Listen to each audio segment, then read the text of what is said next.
Organic is not about numerical numerical numerical, नहीं, it is about equations also. देखो जब आप 11th में और 12th में रिएक्शंस पढ़ते हो ना, तो सिर्फ रिएक्शंस आप रट नहीं सकते, उसके पीछे का रीजन ये होता है वुड्स रिएक्शन क्या होती है, अगेन 12th में आएगी तो ध्यान से सुनना। एक हम देख रहे हैं कॉल्स इलेक्ट्रोलिटिक मेथड, यहाँ पे भी कार्बोक्सिलिक एसिड होगा। अब एल्केन्स की हम प्रिपरेशन पे आते हैं, जिससे क्वेश्चन एक्चुअली में आपसे पूछे जाएंगे। दो टाइप के हाइड्रोकार्बन्स होते हैं। देखो बहुत सारे मेरे पास डिमांड आ गई थी कि मैम सब तो ठीक है बट एग्जाम में जो हाइड्रोकार्बन वाला चैप्टर है। हेलो एवरीबॉडी, कैसे हो आप सभी लोग? आई होप सब अच्छे होंगे एंड पढ़ाई लिखाई भी कर रहे होंगे। So welcome back to the channel. My name is Tapur Umar, your chemistry educator. And आज के वीडियो में हम पढ़ेंगे हाइड्रोकार्बन्स का alkanes portion in just one shot. देखो बहुत सारे मेरे पास डिमांड आ गई थी कि मैम सब तो ठीक है बट एग्जाम में जो हाइड्रोकार्बन वाला चैप्टर है बहुत हमें मतलब इसी चैप्टर कई लोगों के एग्जाम्स में तो यही वाला चैप्टर आ रहा है ना, तो बहुत दिक्कत आ रही थी। तो मैंने सोचा क्यों ना भाई हाइड्रोकार्बन्स शुरू कर दिया जाए। ऑर्गेनिक ऑफकोर्स आपको स्टार्ट तो करनी है, तो हाइड्रोकार्बन्स का एल्केन्स वाला पोर्शन। अब याद रखना हम आज एल्केन्स पढ़ने वाले हैं, नेक्स्ट वीडियो में हम एल्कीन्स एंड एल्काइंस पढ़ेंगे। आप सोच रहे होंगे ना ऐसा क्यों मैम, इसके पीछे के दो रीजन है। नंबर वन रीजन तो ये है यार, देखो जो एल्केन्स है ना, जब आप ये पूरा पढ़ लोगे तो कहीं ना कहीं इसकी थोड़ी थोड़ी चीजें एल्कीन्स और एल्काइंस से मिलेगी। अगर मैं पूरा एक साथ रिकॉर्ड कर दूंगी ना तो वो बहुत लेंदी वीडियो हो जाएगा एंड इसी के साथ साथ आप ना उसे मिक्स करने लगते हो बहुत ज्यादा। तो मैं यही चाहूंगी और यही आपसे भी मैं बोलूंगी कि देखो मैं तो एल्केन्स पढ़ा ही रही हूँ, साथ ही साथ आपको नोट्स जो बनाने हैं वो इसी अकॉर्डिंग बनाने हैं। पूरा एल्केन्स एक पोर्शन में, पूरा एल्कीन्स एक पोर्शन में एंड फिर पूरा एल्काइंस एक पोर्शन में। तो हम इस टॉपिक को दो वीडियोस में ब्रेक करेंगे, एक हमारा एल्केन जो कि हम आज करेंगे एंड दूसरा एल्कीन्स और एल्काइंस जो कि आपको वापस से बहुत जल्दी ही मिल जाएगा। ठीक है, सो ये दो चीजें हमें स्टार्ट करनी थी। चलो स्टार्ट करते हैं क्लासिफिकेशन से। पहले तो भाई एल्केन एल्कीन एल्काइन कहां से आ रहा है क्या है समझते हैं। एल्केन्स जिसका मतलब होता है दो कार्बन के बीच में सिंगल बॉन्ड लगा होना, इसका एक और नाम होता है विच इज पैराफिन्स। एंड ये वो हाइड्रोकार्बन्स होते हैं एज आई सेड जिनमें कार्बन कार्बन के बीच में एक बॉन्ड लगा होता है, यानी कि एक सिंगल बॉन्ड लगा होता है। ठीक है, एल्केन्स के अगर मैं बात करूं, आप थोड़ा सा 10th में पढ़ के आए हो, जैसे कि इसका जनरल फॉर्मूला क्या होता है, CnH2n+2। क्या होता है, CnH2n+2 है ना, CnH2n+2, जहां पे n क्या होता है, नंबर ऑफ कार्बन एटम्स। ठीक है, हाइड्रोकार्बन्स क्या होते हैं, ऐसे कंपाउंड्स, नाम समझ लो hydrocarbons, hydro means hydrogen, carbon मतलब कार्बन, तो ऐसे कंपाउंड्स जो कार्बन और हाइड्रोजन से मिलकर बने होंगे उन्हें आप बोलोगे हाइड्रोकार्बन्स। क्या होता है हाइड्रोकार्बन्स, ऐसे कंपाउंड्स जो कि कार्बन और हाइड्रोजन से मिलकर बने होंगे उन्हें हम बोलेंगे हाइड्रोकार्बन्स। हाइड्रोकार्बन्स को दो तरीके से आप तोड़ोगे, एक होगा हमारा एलिफैटिक कंपाउंड्स और दूसरे कंपाउंड्स होते हैं हमारे एरोमेटिक कंपाउंड्स या साइक्लिक, सॉरी एक्चुअली साइक्लिक के अंदर दो कंपाउंड्स आएंगे। ठीक है, तो एक होते हैं हमारे एलिफैटिक कंपाउंड्स, एक होते हैं हमारे एलिसाइक्लिक एंड एरोमेटिक, जो कि कंबाइंड करके आप साइक्लिक बोल सकते हो जैसे। ठीक है, तो यस, अगर मैं जनरल हाइड्रोकार्बन्स की बात करूं, एक क्लासिफिकेशन आप 10th में भी पढ़ के आए हो, दो टाइप से होता है, एक सैचुरेटेड हाइड्रोकार्बन्स, एक अनसैचुरेटेड हाइड्रोकार्बन्स, है ना। तो यस, अब अगर हम क्लासिफिकेशन की बात करते हैं तो एलिफैटिक मैम ने एक वर्ड लिया और दूसरा वर्ड लिया साइक्लिक। एलिफैटिक का मतलब है जिसमें एल्केन एल्कीन एंड एल्काइन आ जाए, जिसमें ये हाइड्रोकार्बन्स आएंगे वो होते हैं एलिफैटिक हाइड्रोकार्बन्स, मतलब ओपन चेन वाले ग्रुप्स। ओपन चेन मतलब कि कार्बन कार्बन स्ट्रेट चेन बन रही है, जैसे भी चेन है बट वो क्लोज नहीं है, बंद नहीं है पूरी तरीके से। ठीक है, तो उसे आप बोलते हो वो है हमारे एलिफैटिक कंपाउंड्स, एलिफैटिक हाइड्रोकार्बन्स। ठीक है, साइक्लिक में दो पार्ट्स होते हैं, कौन कौन से, एक जो हमने अभी बोला था एरोमेटिक और एक होता है आपका एलिसाइक्लिक। इन दोनों में क्या डिफरेंस है, एलिसाइक्लिक का मतलब होता है यानी क्लोज्ड रिंग, दोनों ही यहाँ पे क्लोज्ड रिंग होते हैं, बट एलिसाइक्लिक का मतलब है closed ring, continuous closed ring होगी। एरोमेटिक वर्ड आया है अरोमा से, अरोमा का मतलब होता है स्मेल, कैरेक्टरिस्टिक स्मेल, सेंट वगैरह में जो यूज होता है। ठीक है, तो दैट इज अरोमा, स्मेल। तो ये डिफरेंट कैरेक्टरिस्टिक दिखाते हैं, कैरेक्टरिस्टिक स्मेल दिखाते हैं, यू कैन से दैट। और साथ ही साथ आप याद रखना इसमें ना एक के बाद एक ऑल्टरनेट पोजीशन पे पाई बॉन्ड लगा होता है, या बोल लो ऑल्टरनेट पोजीशन पे डबल बॉन्ड लगे होते हैं ऑल्टरनेट पोजीशन पे, जैसे कि बेंजीन, एरोमेटिक वाले बेंजीन कंपाउंड्स होते हैं, बेंजीन वाली रिंग से जो बने होते हैं ना वो हमारे एरोमेटिक कंपाउंड्स में आते हैं। ठीक है, तो एलिसाइक्लिक ऐसे क्लोज चेन होगी। ठीक है, इसमें बॉन्ड लग सकते हैं। ठीक है, लेकिन अगर कभी भी ऑल्टरनेटिव पोजीशन पे बॉन्ड्स लगे हैं, आप इसको एक और चीज से याद कर सकते हो, डीलोकलाइज्ड पाई इलेक्ट्रॉन, है ना, यानी कि जो डबल बॉन्ड वाले यहाँ पे इलेक्ट्रॉन्स है ना, ये डीलोकलाइज्ड है, उनकी कोई फिक्स्ड पोजीशन नहीं है, वो कंटिन्यूअसली मूव कर रहे हैं, है ना। ये बॉन्ड यहाँ पे भी शिफ्ट हो सकता है, ये बॉन्ड यहाँ पे भी शिफ्ट हो सकता है, ये बॉन्ड यहाँ पे भी शिफ्ट हो सकता है, तो आप इस तरीके से बोलते हो एरोमेटिक कंपाउंड्स। ठीक है, और इनमें ऑफ कोर्स एक फिजिकल प्रॉपर्टी होती है कि इनकी एक अपनी खुद की स्मेल होती है, so this is aromatic hydrocarbons. ठीक है, मेरे ख्याल से ये वाला पोर्शन भी सबको समझ में आ गया है ना। Open chain, closed chain and closed chain में क्या है, एरोमेटिक ग्रुप्स है, यानी कि डीलोकलाइज्ड पाई इलेक्ट्रॉन या पाई बॉन्ड है। ठीक है, यस मैम। नेक्स्ट हमारे पास क्लासिफिकेशन ऑफ हाइड्रोकार्बन्स। नेक्स्ट क्या है हमारे पास? Classification of hydrocarbons. जैसे कि आप देख सकते हो एलिसाइक्लिक कंपाउंड्स की अगर मैं बात करूं, एलिसाइक्लिक में कौन सा ग्रुप आ रहा है? एक आ रहा है साइक्लोएल्केन, साइक्लोएल्कीन, साइक्लोएल्काइन। ये क्या है मैम? अरे सिंपल चीज है यार, अगर कार्बन कार्बन एक रिंग बना रहे हैं तो हम उसे एलिसाइक्लिक बोल रहे हैं, है ना? याद रखना, aliphatic open chain, alicyclic closed chain, aromatic closed chain में डीलोकलाइज्ड पाई इलेक्ट्रॉन का होना, या सिंपल याद कर लो बेंजीन रिंग वाले कंपाउंड्स, ठीक है? Yes ma'am. अब साइक्लोएल्केन, साइक्लोएल्कीन, साइक्लोएल्काइन क्या है? देखो सिंपल सी बात है, जैसे इसकी मैं बात करूं एक साइक्लोपेंटेन, एक एग्जांपल आपको बता रही हूं जस्ट ताकि आप इसमें कंफ्यूज ना हो, है ना? तो एक क्लोज्ड चेन है और 5 कार्बन, ये एक बॉन्ड लाइन स्ट्रक्चर है तो हर कॉर्नर पे कार्बन होंगे, है ना? तो 5 कार्बन लगे हुए हैं, यस मैम, है ना? यहाँ पे डबल बॉन्ड लगा दिया तो ये पेंटीन हो गया। अब मैम ने एग्जांपल रखा क्यों है? ताकि आप ये कंफ्यूजन ना रख लो कि अगर क्लोज चेन में कभी भी बॉन्ड आ जाए तो वो अपना बेंजीन रिंग होगा, या बोल लो अपना एरोमेटिक ग्रुप होगा। नहीं, डीलोकलाइज या अल्टरनेट पोजीशन पे बॉन्ड होना इज एरोमेटिसिटी, या यू कैन से एरोमेटिक कंपाउंड्स, ठीक है? तो इसलिए ये एग्जांपल यहाँ पे लिया हुआ है कि डबल ट्रिपल कोई भी बॉन्ड हो, बट ऐसा एक साइक्लिक सा स्ट्रक्चर बना तो साइक्लिक वर्ड को आगे लगाते हो आप, इसका नेमिंग भी करते हो, ठीक है? आगे बढ़ते हैं नेक्स्ट। अब आते हैं हम primary, secondary and tertiary hydrocarbons पे। Actually this is one of the very very very important concept, आपको 11th में भी काम आएगा, 12th में भी काम आएगा, एंड इसमें बिल्कुल भी कंफ्यूज मत होना, ठीक है? बहुत बेसिक चीज है जो शायद डायरेक्ट तो एग्जाम में पूछी ना जाए बट इनडायरेक्टली बहुत इक्वेशंस में पूछ ली जाती है, ठीक है? सो यस, 1 डिग्री प्राइमरी को बोलते हैं, 2 डिग्री सेकेंडरी को, 3 degree tertiary and 4 degree quaternary. But ये होता क्या है? कौन सी ये डिग्री है मैम जो हमें लेनी है? नहीं, वाली डिग्री नहीं है। Primary, secondary, tertiary and quaternary degree को समझो। जिस कार्बन की बात हो रही है उससे कितने कार्बन लगे हैं, बस वही आपको ये डिग्रीज बता देगा। वापस से, जिस कार्बन की बात हो रही है उससे फर्दर कितने कार्बन लगे हैं ये आपको डिग्री बताता है। मतलब मैम, मतलब सपोज मैंने बोला एक कार्बन है हमारे पास, ठीक है? इससे ये कार्बन लगा हुआ है, यहाँ पे 3 हाइड्रोजन और यहाँ पे 3 हाइड्रोजन, ठीक है? मैंने बोला बेटा इस कार्बन की डिग्री बताइए। जिस कार्बन के बारे में मैंने पूछा उससे कितने कार्बन लगे हुए हैं वो उसकी डिग्री बताता है, तो इसका आंसर हो जाएगा 1 डिग्री। एक और एग्जाम्पल, मैंने आपसे बोला बेटा ये कार्बन है, ठीक है? ये हाइड्रोजन 3 हाइड्रोजन यहाँ से लगे हुए हैं, 2 यहाँ पे, 3 यहाँ पे। मैंने बोला अगेन सेम क्वेश्चन है, इस कार्बन की डिग्री बताइए। क्या बोलोगे? अब बहुत सारे लोगों का आंसर आएगा ma'am 2 degree, but answer is 1 degree again. क्यों मैम? क्योंकि देखो जिस कार्बन के लिए पूछा है उसके बगल में कितने कार्बन लगे हैं वही तो उसकी डिग्री बताता है ना?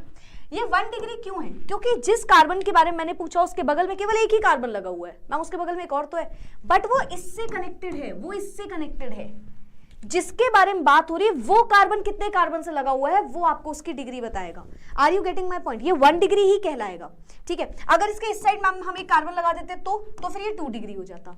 तो जिस कार्बन की बात हो रही है बस उसे देखो और उसके बगल में उससे कितने कार्बन लगे वो उसकी डिग्री बता देगा।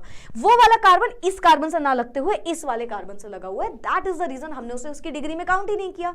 Are you getting my point? जिस कार्बन की बात हो रही है उससे जितने कार्बन लगे हों वो उसकी डिग्री बताता है, एज सिंपल एज दैट, बस ये याद रखना, ठीक है? चलो, तो ये हो गया अपना 1 डिग्री का एग्जांपल। 2 डिग्री का आप एक एग्जांपल ले लो, एक कार्बन जिसकी बात हो रही है उससे 2 कार्बन लगे हुए हैं, सो दिस इज 2 डिग्री, ठीक है? दिस इज 2 डिग्री, ठीक है?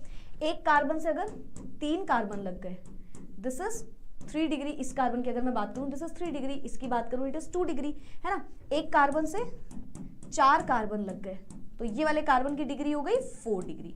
Are you getting my point? अब ध्यान से एक और क्वेश्चन थोड़ा सा घुमाएंगे आपको, हाँ? मैंने बोला चलो इस कार्बन की डिग्री बताओ, इस कार्बन को मैंने देखा इससे तो बस मैम ये वाला कार्बन लगा हुआ है तो इसकी 1 डिग्री हो गई, ठीक है? तो जिस कार्बन के बारे में पूछ रहा है उस कार्बन से कितने कार्बन लगे हैं वो उसकी डिग्री बताएगा। जैसे मैंने आपसे बोला, ठीक है? अब मैंने आपसे बोला चलो इस कार्बन की डिग्री बताओ, ठीक है? तो इस कार्बन की डिग्री कितनी हुई? इससे एक कार्बन यहाँ पे लगा हुआ है, एक कार्बन यहाँ पे लगा हुआ है, तो दिस इज 2 डिग्री।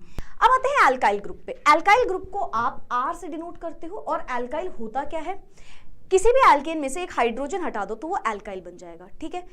किसी भी एल्केन में से एक हाइड्रोजन हटा दो वो क्या बन जाएगा? एल्केन बन जाएगा। एल्केन आई गेस सब समझ गए ना, एक से ज्यादा कार्बन जो भी हो, कार्बन में अगर सिंगल बॉन्ड है तो वो एल्केन होते हैं, कार्बन में सिंगल बॉन्ड है तो वो एल्केन्स होते हैं। चलो थोड़ा सा एल्केन के बारे में लिख भी लेते हैं, in fact if you want to तो हम थोड़ा सा इसके बारे में लिख भी लेते हैं, ठीक है? एल्केन्स के बारे में भी आप पढ़ने जा रहे हो। एल्केन्स क्या होते हैं? जब भी कार्बन के बीच में सिंगल बॉन्ड लगा होता है, इनका जनरल फॉर्मूला होता है CnH2n+2 2।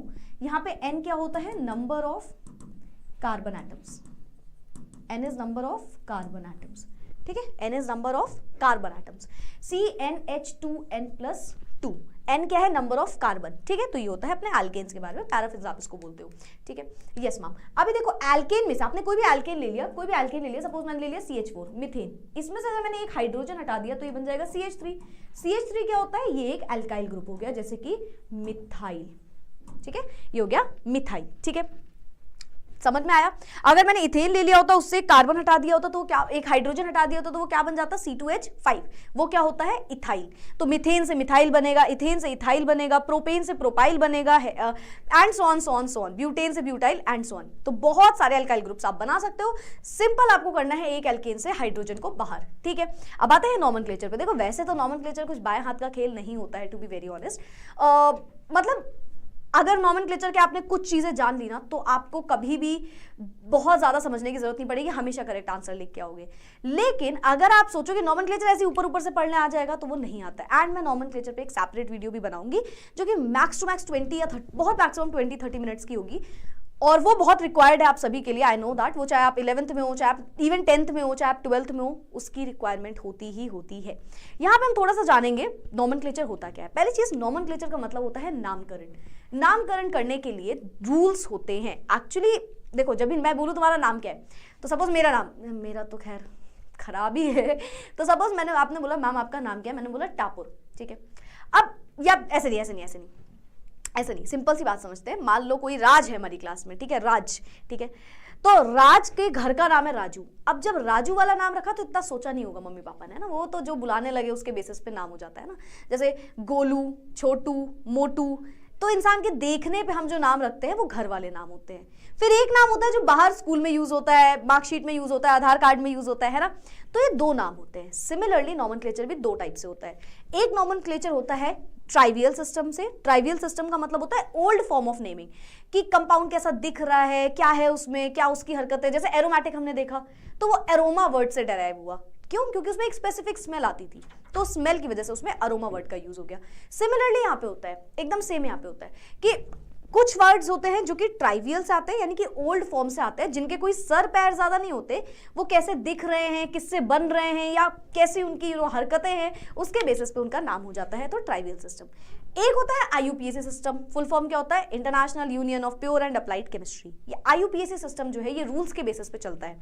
आपने 10th तक IUPAC पढ़ा है, बट आपको पता है 11th-12th में जितना इंपॉर्टेंट IUPAC है ना, उतना ही इंपॉर्टेंट ट्राइवियल सिस्टम है, ठीक है। तो ट्राइवियल सिस्टम मतलब आपको बेसिकली कुछ कंपाउंड्स के नाम पता होने चाहिए, जो कि ऑफ कोर्स अगेन बात की बात है। फिलहाल अब IUPAC को समझ लेते हैं। अब IUPAC को होता है कुछ रूल।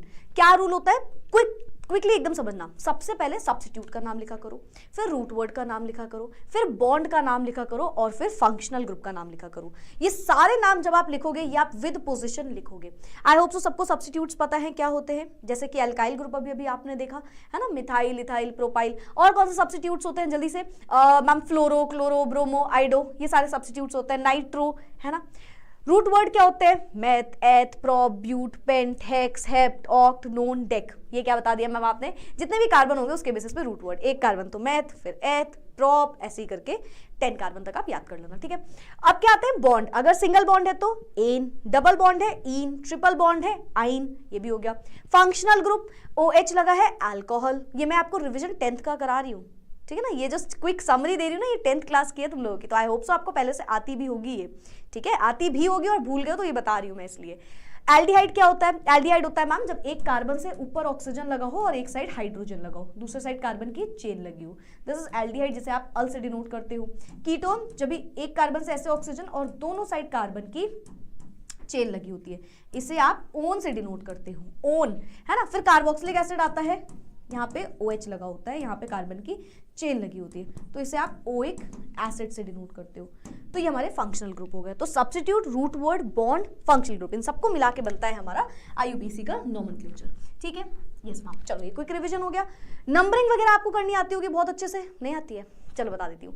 अगर फंक्शनल ग्रुप दिख जाए तो नंबरिंग फंक्शनल ग्रुप के पास से होगी, बॉन्ड दिख जाए तो उसके पास से, और अगर सब्स्टिट्यूट दिख जाए तो उसके। प्रायोरिटी क्या है? अगर तीनों दिख रहे हैं तो फंक्शनल ग्रुप की सबसे ज्यादा प्रायोरिटी है, फिर बॉन्ड की और फिर सब्स्टिट्यूट की। ठीक है, ये रूल्स और इनहांस होंगे, ऑफ कोर्स आपने पढ़े होंगे, और भी ये रूल्स इनहांस होंगे जब आप ऑर्गेनिक के बेसिक्स जानोगे।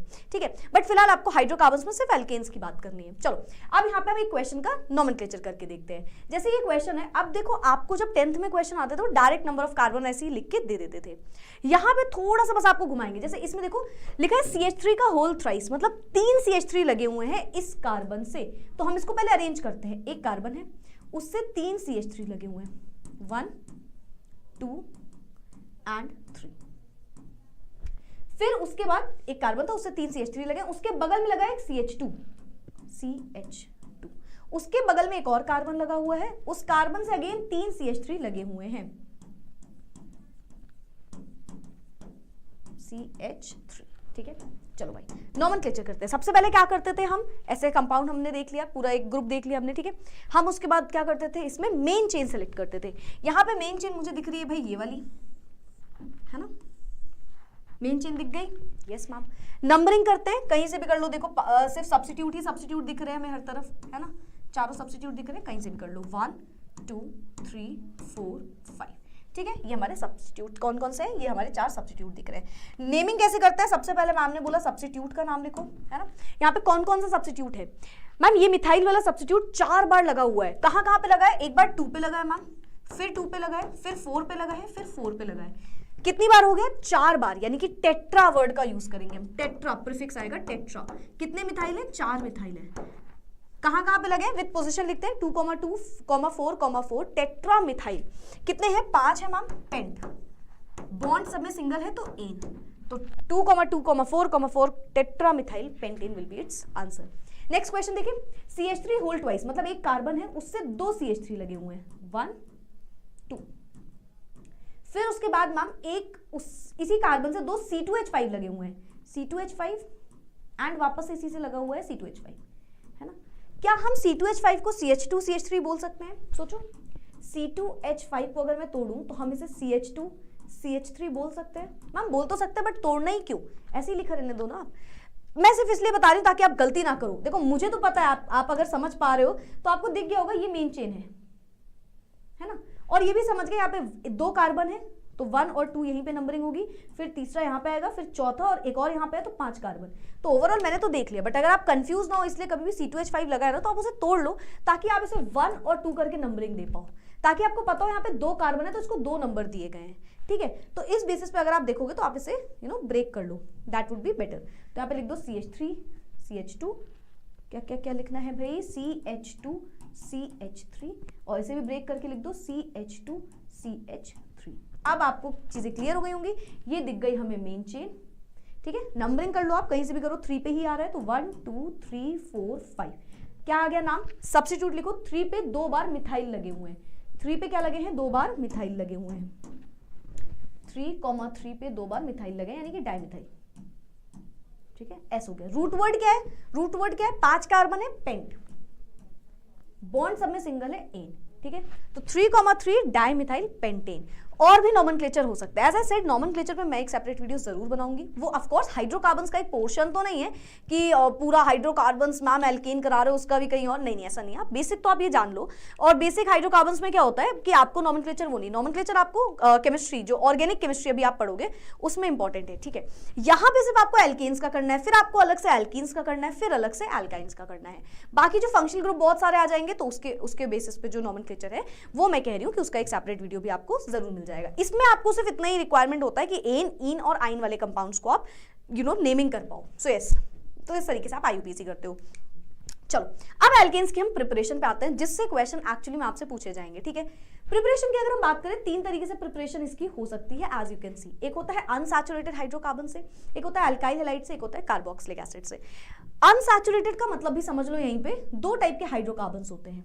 हाइड्रोकार्बन्स जो होते हैं वो फर्दर 2 टाइप के होते हैं। एक होते हैं हमारे एल्केन्स, जिसे आप बोलते हो सैचुरेटेड हाइड्रोकार्बन्स, सैचुरेटेड हाइड्रोकार्बन्स, और दूसरे होते हैं हमारे पास unsaturated hydrocarbons, unsaturated hydrocarbons. Saturated का मतलब होता है इसमें एल्केन्स वाले कंपाउंड्स आएंगे, एंड अनसैचुरेटेड का मतलब होता है इसमें एल्कीन्स एंड एल्काइंस वाले कंपाउंड्स आएंगे, ठीक है। तो ये आते हैं आपके दो टाइप के हाइड्रोकार्बन्स। तो अब आप ये अनसैचुरेटेड का इसलिए मैंने मतलब बता दिया क्योंकि हम इसे पढ़ने ही जा रहे हैं। अनसैचुरेटेड यानी कि आप किस तरीके से एल्कीन्स या एल्काइंस से एल्केन्स बना सकते हो, ये होगा इसका मीनिंग। स्टार्ट करें इसको, चलो स्टार्ट करते हैं। अगर आपसे मैंने बोला कि यार अनसैचुरेटेड हाइड्रोकार्बन्स ले आओ और उससे एल्केन बना लो, क्या आप कर पाओगे? बिल्कुल कर पाओगे। अनसैचुरेटेड का मतलब क्या होता है? मतलब होता है मैम सिंगल नहीं डबल, ठीक है। अनसैचुरेटेड का मतलब क्या होता है? डबल या फिर ट्रिपल बॉन्ड वाले कंपाउंड्स, है ना। Yes ma'am. तो मैंने क्या किया, मैंने एक एल्कीन ले लिया, डबल बॉन्ड वाला compound, C double bond C वाला group, C double bond C वाला ग्रुप। अगर मैंने इसको एल्केन में बनाना है, मतलब सिंगल बॉन्ड में अगर मुझे इसे कन्वर्ट करना है, कार्बन कार्बन के बीच में सिंगल बॉन्ड में अगर मुझे इसे कन्वर्ट करना है, तो मुझे ध्यान देना है कि यहाँ पे अगर मैं ये बॉन्ड तोड़ दूं और इसकी जगह दो हाइड्रोजन लगा दूं, क्योंकि ये क्या है, ये है C2H4, ये क्या है, ये इथीन है, विच इज C2H4। इथीन से अगर मुझे बनाना है इथेन, तो इथेन होता है C2H6। तो अगर आप दोनों में डिफरेंस देखो, दो हाइड्रोजन का डिफरेंस है दोनों में, तो मैंने इसमें H2 ऐड कर दिया। क्या ऐड कर दिया? H2 ऐड कर दिया। तो ये जो डबल वाला बॉन्ड है ये टूटेगा और उसकी जगह दो हाइड्रोजन आ जाएंगे। इस तरीके से आप बना सकते हो अनसैचुरेटेड हाइड्रोकार्बन से सैचुरेटेड हाइड्रोकार्बन। अब मेरी बात को ध्यान से समझना। एक क्वेश्चन आता है कि मैम हम छोटे बच्चे तो नहीं हैं, हमें ये बताइए बॉन्ड क्या टूट रहा है क्या। देखो पहली चीज तो यहाँ पे ना बहुत ऑफकोर्स रिएक्शन है, मैकेनिज्म होगा पूरा, तो वो तो है ही है, ठीक है। साथ ही साथ मेरी एक चीज याद रखना, इसे आप बोलते हो पाई बॉन्ड, है ना। ऐसे ही कोई भी बॉन्ड नहीं टूटता, दो बॉन्ड होते हैं। अगर सिंगल बॉन्ड है तो उसे आप बोलते हो सिग्मा बॉन्ड, डबल या ट्रिपल बॉन्ड आ गया तो उसे आप बोलते हो pi bond. Single bond is sigma bond, double या ट्रिपल बॉन्ड आ गया pi bond. Pi bond is comparatively weaker as compared to that of course single bond. Pi bond और सिग्मा बॉन्ड में सिग्मा बॉन्ड इज स्ट्रॉन्ग, है, sigma male, sigma ये, sigma वो, sigma strong as compare to pi, ठीक है। तो sigma bond नहीं टूटता जल्दी, तो यहाँ पे पाई बॉन्ड ब्रेक कर जाता है। जब हम ये रिएक्शन करवाते हैं तो पाई बॉन्ड टूटता है। ये पाई बॉन्ड के टूटने से दो हाइड्रोजन लग जाते हैं। मतलब इन शॉर्ट मैंने सिर्फ एक ब्रीफ आपको एक्सप्लेनेशन दी है कि कौन सा बॉन्ड टूट रहा होगा, ठीक है। तो यहाँ पे पाई बॉन्ड टूटता है, विच इज डबल या ट्रिपल वाला बॉन्ड। आपके मन में अगेन एक क्वेश्चन आएगा, मैम आपने बोला अनसैचुरेटेड में डबल बॉन्ड वाले भी आते हैं और ट्रिपल, तो ट्रिपल बॉन्ड वाला क्या होगा? चलो उसका भी एक एग्जांपल देखते हैं। मान लो मैंने कार्बन कार्बन के बीच में ट्रिपल बॉन्ड लगाया, ठीक है, ये हाइड्रोजन आ गया। सबको पता है ना कार्बन जो है वो 4 बॉन्ड बना सकता है ना। ये हाइड्रोजन कैसे लगा रही हूँ मैं, आई गेस आप समझ रहे हो, है ना। नंबर ऑफ बॉन्ड काउंट करो, 4 में से माइनस कर दो, जितना भी बचे उतना हाइड्रोजन लगा दो, ठीक है। चलो अगर मैं इसे भी ब्रेक करना चाहूँ तो आप बोलोगे मैम इसको भी हाइड्रोजन दे दो, लेकिन क्या इसे 2 हाइड्रोजन में काम होगा? सोचो, अगर मैंने इसे 2 हाइड्रोजन दे दिया तो एक बॉन्ड टूटेगा, डबल बॉन्ड में ऑलरेडी एक हाइड्रोजन लगा हुआ था, एक हाइड्रोजन और लग जाएगा, है ना।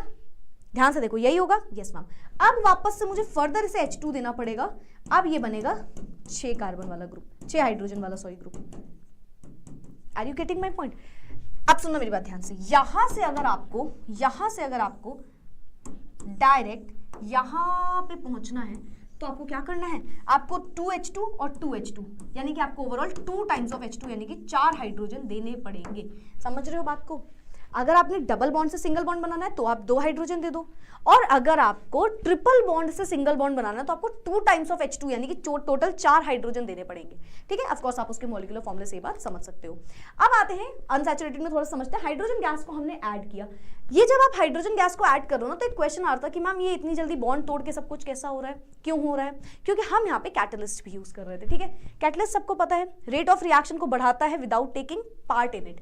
हाइड्रोजन गैस को हम ऐड करेंगे एल्कीन्स में एंड एल्काइंस में, किसी में भी कर सकते हैं, in the presence of finely divided catalyst like platinum, palladium, nickel to form alkanes. आप प्लैटिनम ले सकते थे, ठीक है। हम क्या क्या ले सकते थे?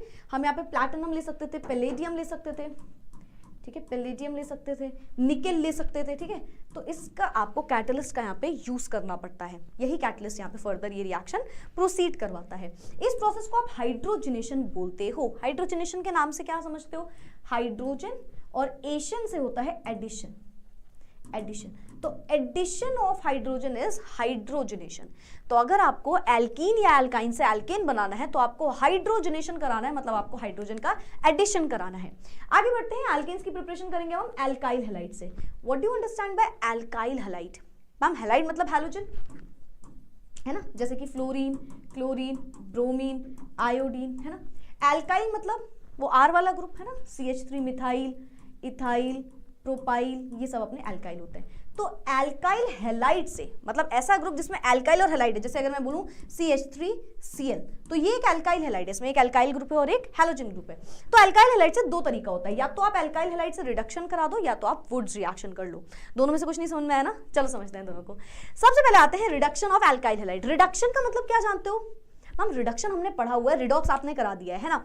रिडक्शन का मतलब या तो हो सकता है रिमूवल ऑफ ऑक्सीजन या तो हो सकता है एडिशन ऑफ हाइड्रोजन, है ना, है ना, है ना, है ना, है ना, है ना मोंटाना, है ना।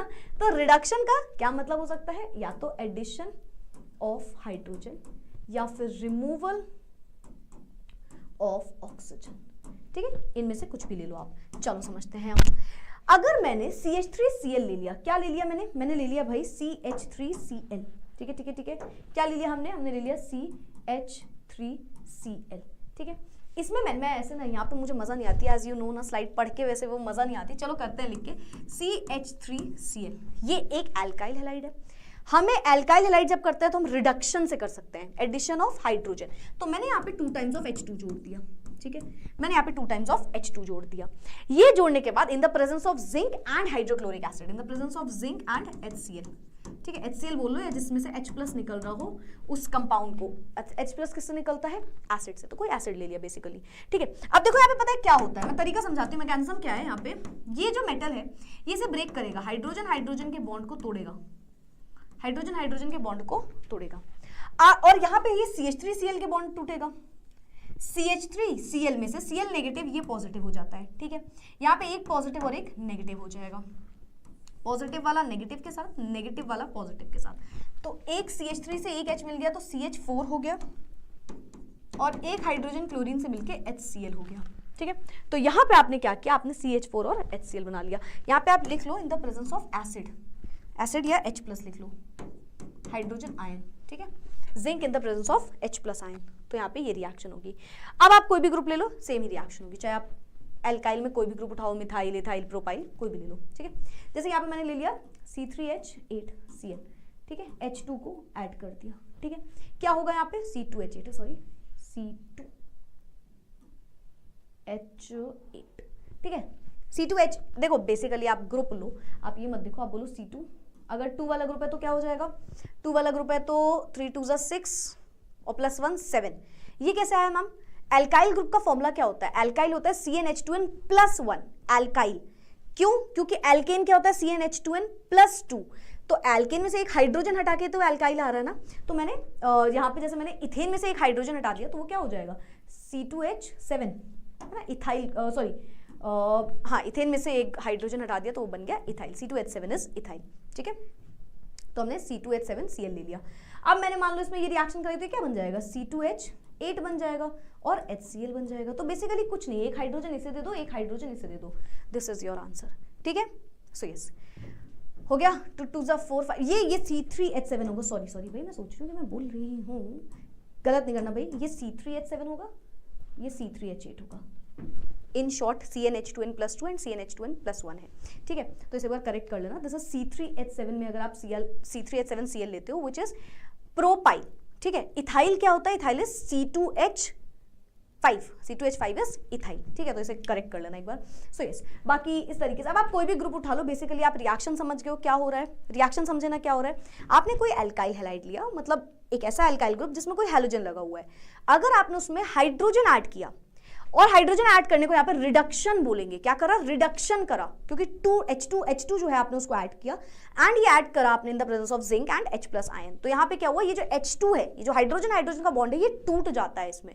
देखो जब आप 11th में और 12th में रिएक्शंस पढ़ते हो ना, तो सिर्फ रिएक्शंस आप रट नहीं सकते, उसके पीछे का रीजन ये होता है क्योंकि उसमें पूरा मैकेनिज्म आपको पता होना चाहिए, है ना। कौन सा बॉन्ड टूट रहा है, वो बॉन्ड किसकी वजह से टूट रहा है, कौन सा कैटलिस्ट है, यहाँ पे कैटलिस्ट बहुत रोल प्ले करता है ना, किसके प्रेजेंस में हम रिएक्शन करा रहे हैं, ये सारी चीजें बहुत इंपॉर्टेंट हो जाती हैं। तो ये आपको यहाँ पे रट नहीं सकते आप 11th की कोई भी रिएक्शन, 11th 12th की रिएक्शंस को आपको समझना बहुत जरूरी है, क्योंकि अगर आप नहीं समझोगे तो मैकेनिज्म नहीं जान पाओगे, ठीक है। सो इस तरीके से ये हो गया। रिडक्शन ऑफ एल्काइल हैलाइड में हमने देखा कि एक एक्सेप्शन आता है। एल्काइल हैलाइड में हम क्लोरो वाला ग्रुप ले सकते हैं, हेलोजन में ब्रोमो ले सकते हैं, इवन आइडो भी ले सकते हैं, बट हम कभी फ्लोरो नहीं ले सकते। क्वेश्चन है क्यों? क्योंकि कार्बन और फ्लोरीन जो होते हैं वो बहुत बहुत बहुत स्ट्रॉन्ग बॉन्ड बनाते हैं। आप इसके रीजन क्लास 12 में भी जानोगे, मैं थोड़ा सा आपको अभी भी बता देती हूँ। फ्लोरीन एक बहुत पहली चीज, दोनों में इलेक्ट्रोनेगेटिविटी का बहुत कम डिफरेंस होगा।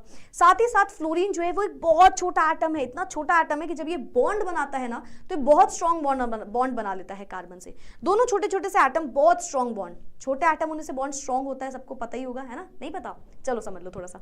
न्यूक्लियस के बीच की डिस्टेंस आपको बताती है कि बॉन्ड स्ट्रेंथ कितनी है।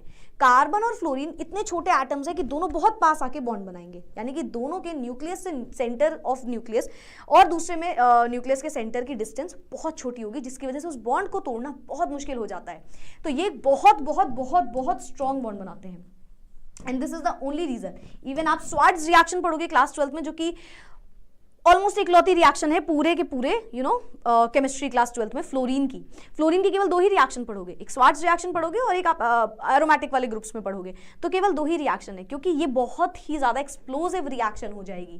कार्बन फ्लोरीन का बॉन्ड क्योंकि बहुत ज्यादा स्ट्रॉन्ग होता है, hence reaction will become like very explosive, ठीक है? तो it is difficult to control, तो दिस इज द रीजन। अब आते हैं एक और लाइन आई थी कि अगर आपको रिडक्शन वाला आप वो करा रहे हो तो आपको 2 चीजें कर सकते हो एल्काइल हैलाइड में। एक तो आपने कर लिया नॉर्मल रिडक्शन, और दूसरा क्या होता है? Wurtz reaction. वुड्स रिएक्शन क्या होती है? अगेन 12th में आएगी तो ध्यान से सुनना। व्हेन एन एल्काइल हैलाइड मतलब ब्रोमो ले लो, क्लोरो ले लो, आइडो भी ले सकते हो, बट थोड़ा सा रिवर्सिबल कर देता है वो रिएक्शन को, ठीक है? Is treated with metallic sodium.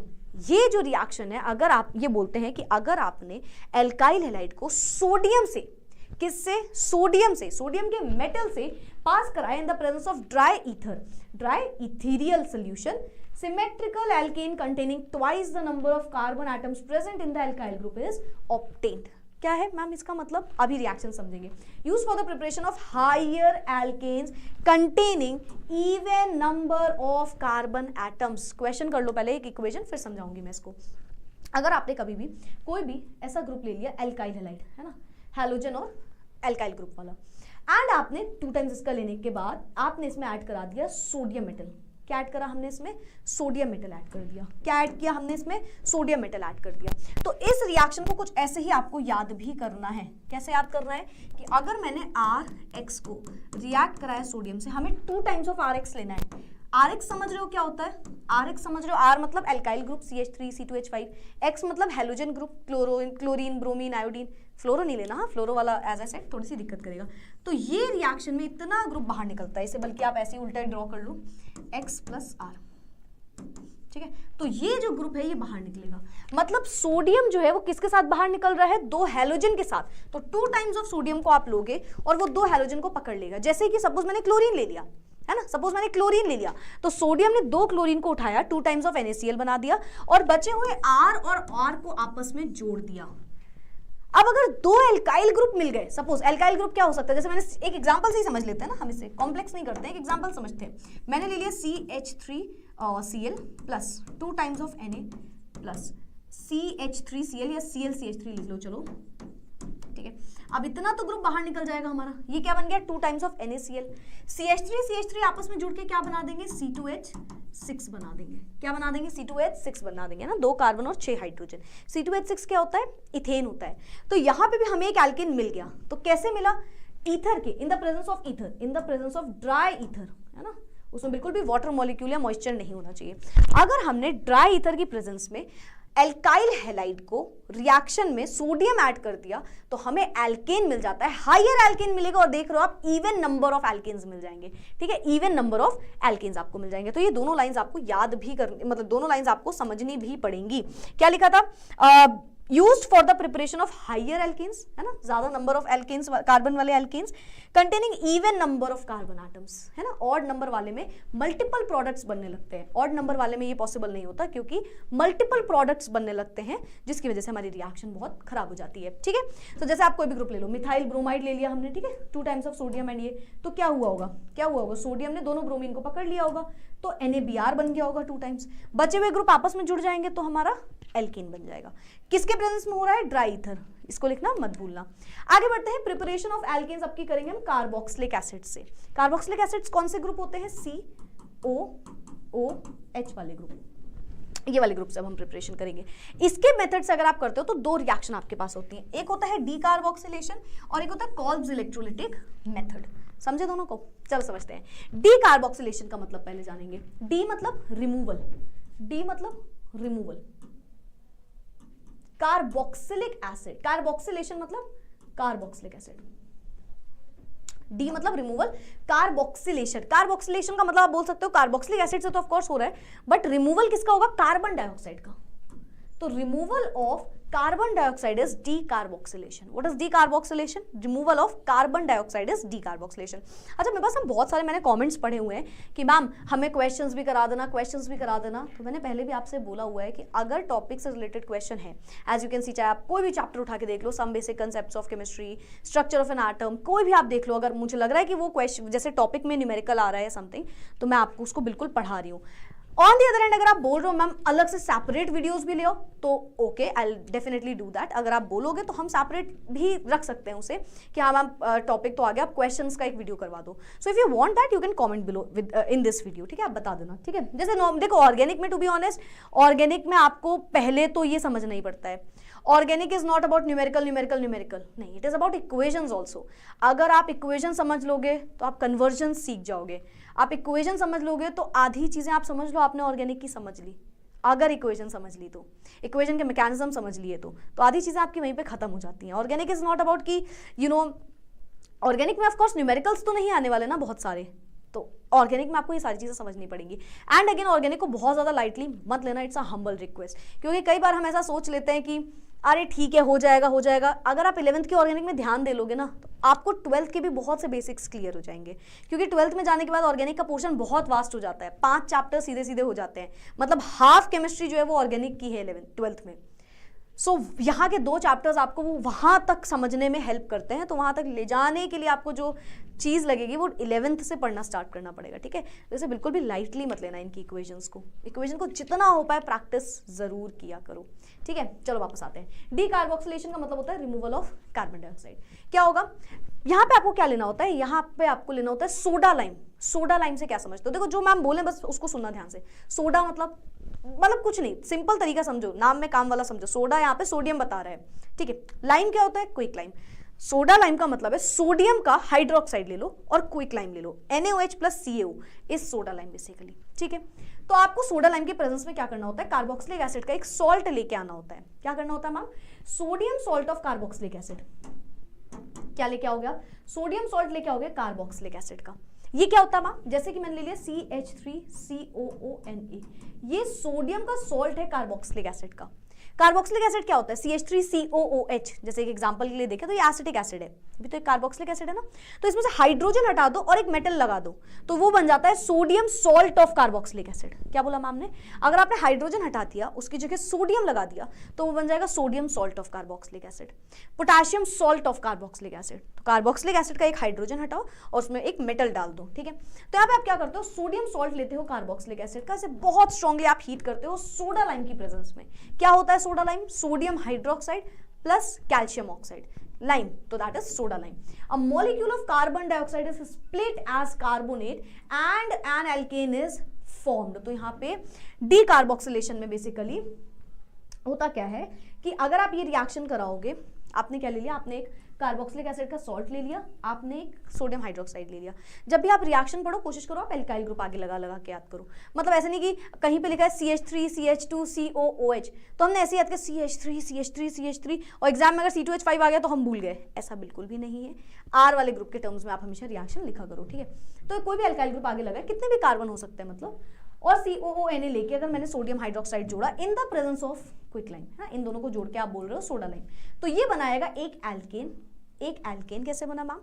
ये H जो है, एक H जो है वो R के साथ लगेगा तो RH बन जाएगा। अब रिमूवल ऑफ क्या था? कार्बन डाइऑक्साइड, ये CO2 बाहर निकलेगा, यहाँ पे ये CO2 यहाँ पे बाहर निकलेगा, ठीक है? बचा क्या? 2 टाइम Na बचा तो Na2, एक कार्बन 3 ऑक्सीजन बच रहे थे ना, CO2 और एक ऑक्सीजन और था तो CO3 बन गया। समझ में आई रिएक्शन? वापस से सुनना, हमने सोडियम सॉल्ट लिया कार्बोक्सिलिक एसिड का, हमने उसकी रिएक्शन करा दी, किसके साथ रिएक्शन करा दी? Quick lime plus sodium hydroxide, जिसे हम बोलते हैं सोडा लाइम, तो NaOH plus CaO। Simple reaction है डी कार्बोक्सिलेशन, कार्बन डाइऑक्साइड आपको कार्बोक्सिलिक एसिड से हटाना है, यानी कि ये CO2 वाला ग्रुप बाहर निकाल लेना। बचा क्या मैम? बचा सोडियम और एल्काइल ग्रुप। एल्काइल ग्रुप को NaOH के H से जोड़ देना, तो क्या बनेगा? RH, जो एक एल्काइन बन गया। एल्काइल में एक हाइड्रोजन दोगे तो वो एल्केन बन जाता है, तो RH बन गया। क्या क्या बचा? 2 सोडियम बचे, 1 कार्बन बचा, 3 ऑक्सीजन बने, Na2CO3 which is sodium carbonate. ठीक है, तो ये बन गया Na2CO3। ठीक है, alkane produce contains 1 carbon less than the original carboxylic acid. तो कार्बोक्सिलिक एसिड में जितने कार्बन है उससे एक कम कार्बन मिला होगा। क्यों मैम? क्यों कम मिला होगा? क्योंकि एज यू कैन सी हमने इससे CO2 हटाया है, तो कार्बोक्सिलिक एसिड से हमने एक कार्बन को ऑलरेडी हटा दिया है। ठीक है, तो ये सोडियम एसिटेट आपने ले लिया एंड इस तरीके से आपने मीथेन बना दिया और सोडियम कार्बोनेट बन गया। समझ में आया? इक्वेशन क्या है? D carboxylation, removal of carbon dioxide हो गई यहाँ पे। नेक्स्ट आता है हमारे पास इसी में दूसरा मेथड था, कोल्ब्स इलेक्ट्रोलिटिक मेथड। ठीक है, अब देखो यहाँ पे नाम से क्या समझ में आ रहा है, पहले इलेक्ट्रोलिटिक मेथड दिख रहा है, तो पहले इलेक्ट्रोलिसिस को ही समझ लेते हैं। इलेक्ट्रोलिसिस क्या होता है? इलेक्ट्रो मतलब होता है इलेक्ट्रिसिटी, लिसिस मतलब होता है पर्टेनिंग टू, या आप सिंपल बोल लो इलेक्ट्रिसिटी के प्रेजेंस में किसी चीज का ब्रेकडाउन जब हम कराते हैं उसे हम बोलते हैं इलेक्ट्रोलिसिस। क्या होता है इलेक्ट्रोलिसिस? इलेक्ट्रिसिटी के प्रेजेंस में ब्रेकडाउन जब हम कराते हैं किसी का तो उसे हम बोलते हैं इलेक्ट्रोलिसिस। इलेक्ट्रोलिसिस के लिए एक सेटअप लगाया जाता है जिसमें सबसे पहले 2 रॉड्स होती हैं, एक होती है पॉजिटिव रॉड, एक होती है नेगेटिव रॉड। पॉजिटिव रॉड को क्या बोलते हो? एनोड। नेगेटिव रॉड को आप बोलते हो कैथोड। कैथोड क्या है? Negative rod. एनोड क्या है? Positive rod. ठीक है, यस मैम। फिर आप इसके अंदर डालते हो एक इलेक्ट्रोलिटिक सोल्यूशन। क्या डालते हो? Electrolytic solution. ठीक है, यस मैम। तो इस तरीके से आपका ये रिएक्शन होती है और फिर आप इलेक्ट्रोलिटिक सोल्यूशन डालोगे, उसमें क्या होगा? उसमें वो आयंस में टूटेगा, क्योंकि इलेक्ट्रिसिटी के प्रेजेंस में करा रहा हूँ ना, बैटरी वगैरह लगा के, तो इलेक्ट्रिसिटी भेजी और जो भी हमारा इलेक्ट्रोलिटिक सोल्यूशन था वो टूट गया। अच्छा, इलेक्ट्रोलिटिक सोल्यूशन को यहाँ पे क्या बोला जाता है? यहाँ पे आप उसे बोलोगे इलेक्ट्रोलाइट, है ना, मतलब मैंने यहाँ पे जिसको भी तोड़ना है उसका सोल्यूशन डाल दिया, तो दैट विल बिकम इलेक्ट्रोलाइट।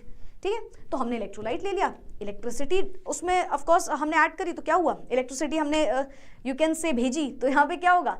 वो आयंस में टूट जाएगा। अब 2 रॉड लगा रखी होंगी, एक पॉजिटिव एक नेगेटिव। पॉजिटिव वाले आयंस नेगेटिव रॉड की तरफ अट्रैक्ट हो जाएंगे, नेगेटिव वाले पॉजिटिव रॉड की तरफ। तो इस तरीके से हम इसे तोड़ सकते हैं। ठीक है, तो कोल्ब्स इलेक्ट्रोलिटिक मेथड क्या है ma'am? This method involves the electrolysis of an aqueous solution of sodium और potassium salt of carboxylic acid. क्या मतलब है मैम इसका? Sodium salt of carboxylic acid या potassium salt of carboxylic acid, just अभी हमने जाना है ना, जैसे कि CH3COONA, इसे लेके आना है। और इसका कैसा सोल्यूशन है? एक्वस सोल्यूशन है, मतलब इसमें वाटर मिला होना चाहिए। क्या मिला होना चाहिए? वाटर मिला होना चाहिए। देखो कंफ्यूज नहीं होना, हम ये पढ़ क्या रहे हैं? हम एल्केन की प्रिपरेशन कार्बोक्सिलिक एसिड से पढ़ रहे हैं। तो एक तो हमने डी कार्बोक्सिलेशन देख लिया, एक हम देख रहे हैं कोल्ब्स इलेक्ट्रोलिटिक मेथड, यहाँ पे भी कार्बोक्सिलिक एसिड होगा। ठीक है, तो इसको आपको लेके जाना है और इसका इलेक्ट्रोलिसिस करा देना है, मतलब कि इलेक्ट्रिसिटी के प्रेजेंस में हमें इसको तोड़ देना है। और हम बना क्या रहे हैं? प्रिपरेशन ऑफ क्या कर रहे हैं? एल्केन्स की कर रहे हैं।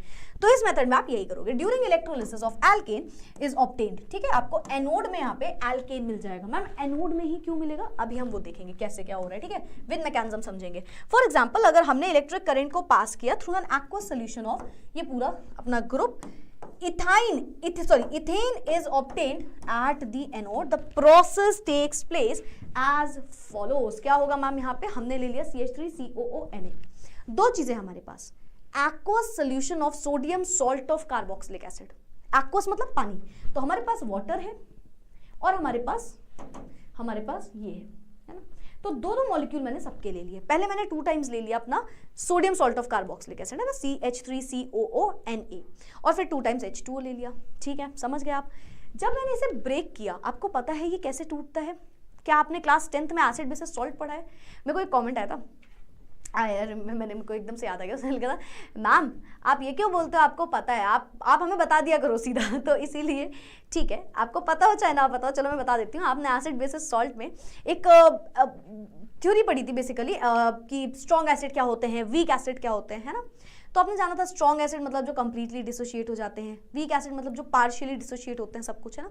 तो एक एसिटिक एसिड का एग्जांपल होता है जो कि वीक एसिड होता है। अगर आप एसिटिक एसिड को तोड़ोगे, जैसे मैंने बोला एसिटिक एसिड क्या है, इट इज CH3COOH, है, इट इज CH3COOH। अगर बेटा मैं इसको ब्रेक कर दूं तो ये ब्रेक होता है CH3COO नेगेटिव और H पॉजिटिव में।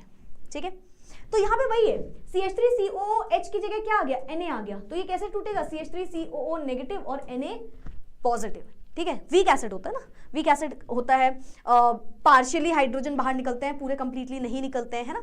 सो यस, सो इसी तरीके से अगर मैंने इसको तोड़ा तो ये CH3COO नेगेटिव और 2 टाइम ऑफ सोडियम पॉजिटिव, तो बैलेंस तो करते ही चलना है आपको।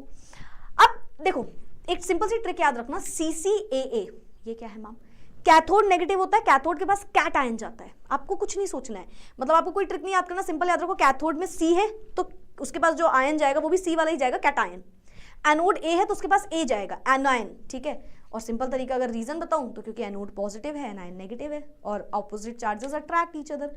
अदरवाइज आप इतना याद रखना CCAA, कैथोड के पास कैटायन, एनोड के पास एनायन जाएगा, ठीक है। अगर मैं इसे देखूं तो ये क्या है, ये कैटायन है, ये क्या है, ये एनायन है।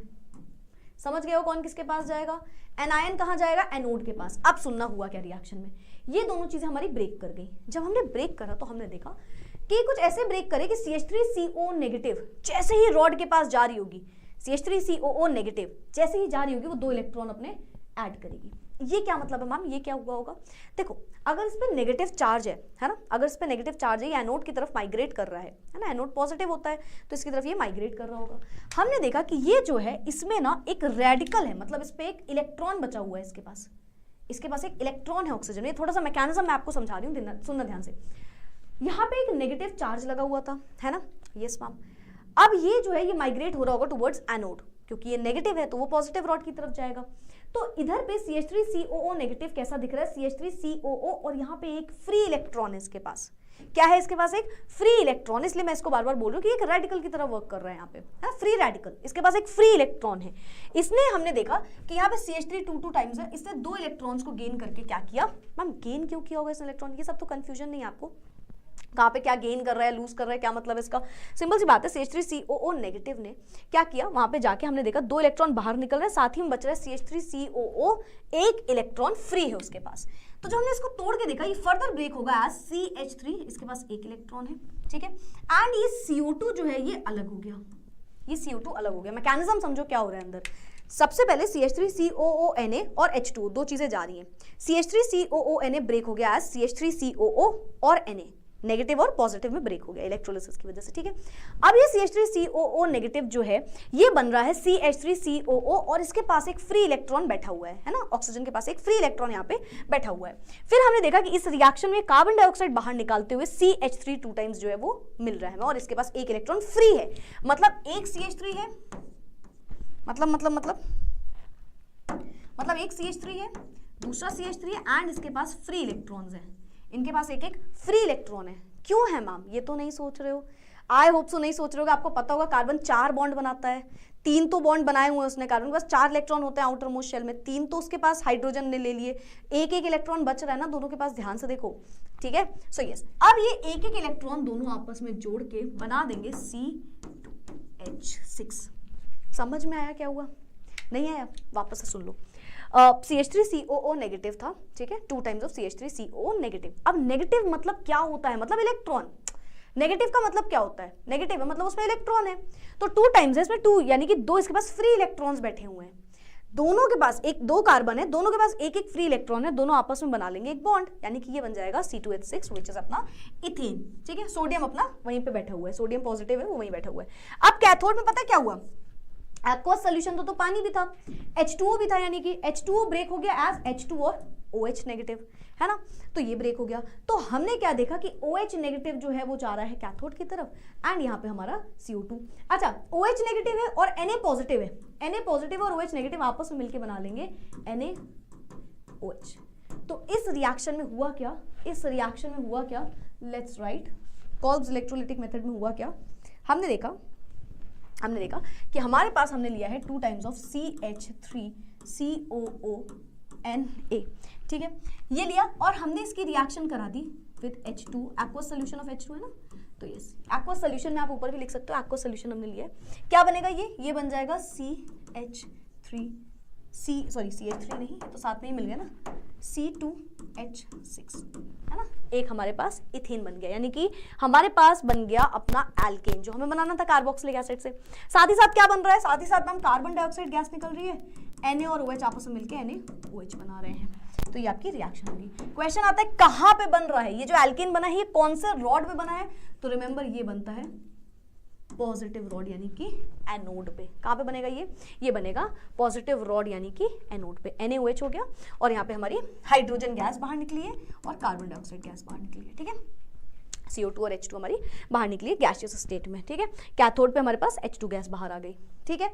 तो ये अपनी पूरी कॉल्ब्स इलेक्ट्रोलिटिक मेथड होता है। The alkene obtained by this reaction always contains even number of carbon atoms. Again देखो सेम चीज है, एज यू कैन सी, अगर एक ही रेडिकल होता है ना, अगर एक ही CH3COO होता तो क्या होता, ये एक ही बचता, और एक बचता तो बॉन्ड किसके, अरे भाई भाई भाई, और एक बचता तो बॉन्ड किसके साथ बनाता, तो कम से कम 2 कार्बन, यानी कि इवन नंबर ऑफ कार्बन होने चाहिए ताकि उनके जो फ्री इलेक्ट्रॉन है वो आपस में कंबाइन कर पाए, ठीक है। Therefore this reaction can not be used for the preparation of alkene containing odd number of carbon atoms. Odd number के लिए नहीं होगा। मान लो 3 कार्बन होते तो क्या होता, तो 2 तो मिल जाते बट एक के पास वापस से फ्री इलेक्ट्रॉन रहता। तो यहाँ पे इवन नंबर ऑफ कार्बन होना जरूरी होते हैं। Now, why methane can't be prepared by this method? ये क्वेश्चन आता है कि मीथेन क्यों नहीं बना सकते आप इससे।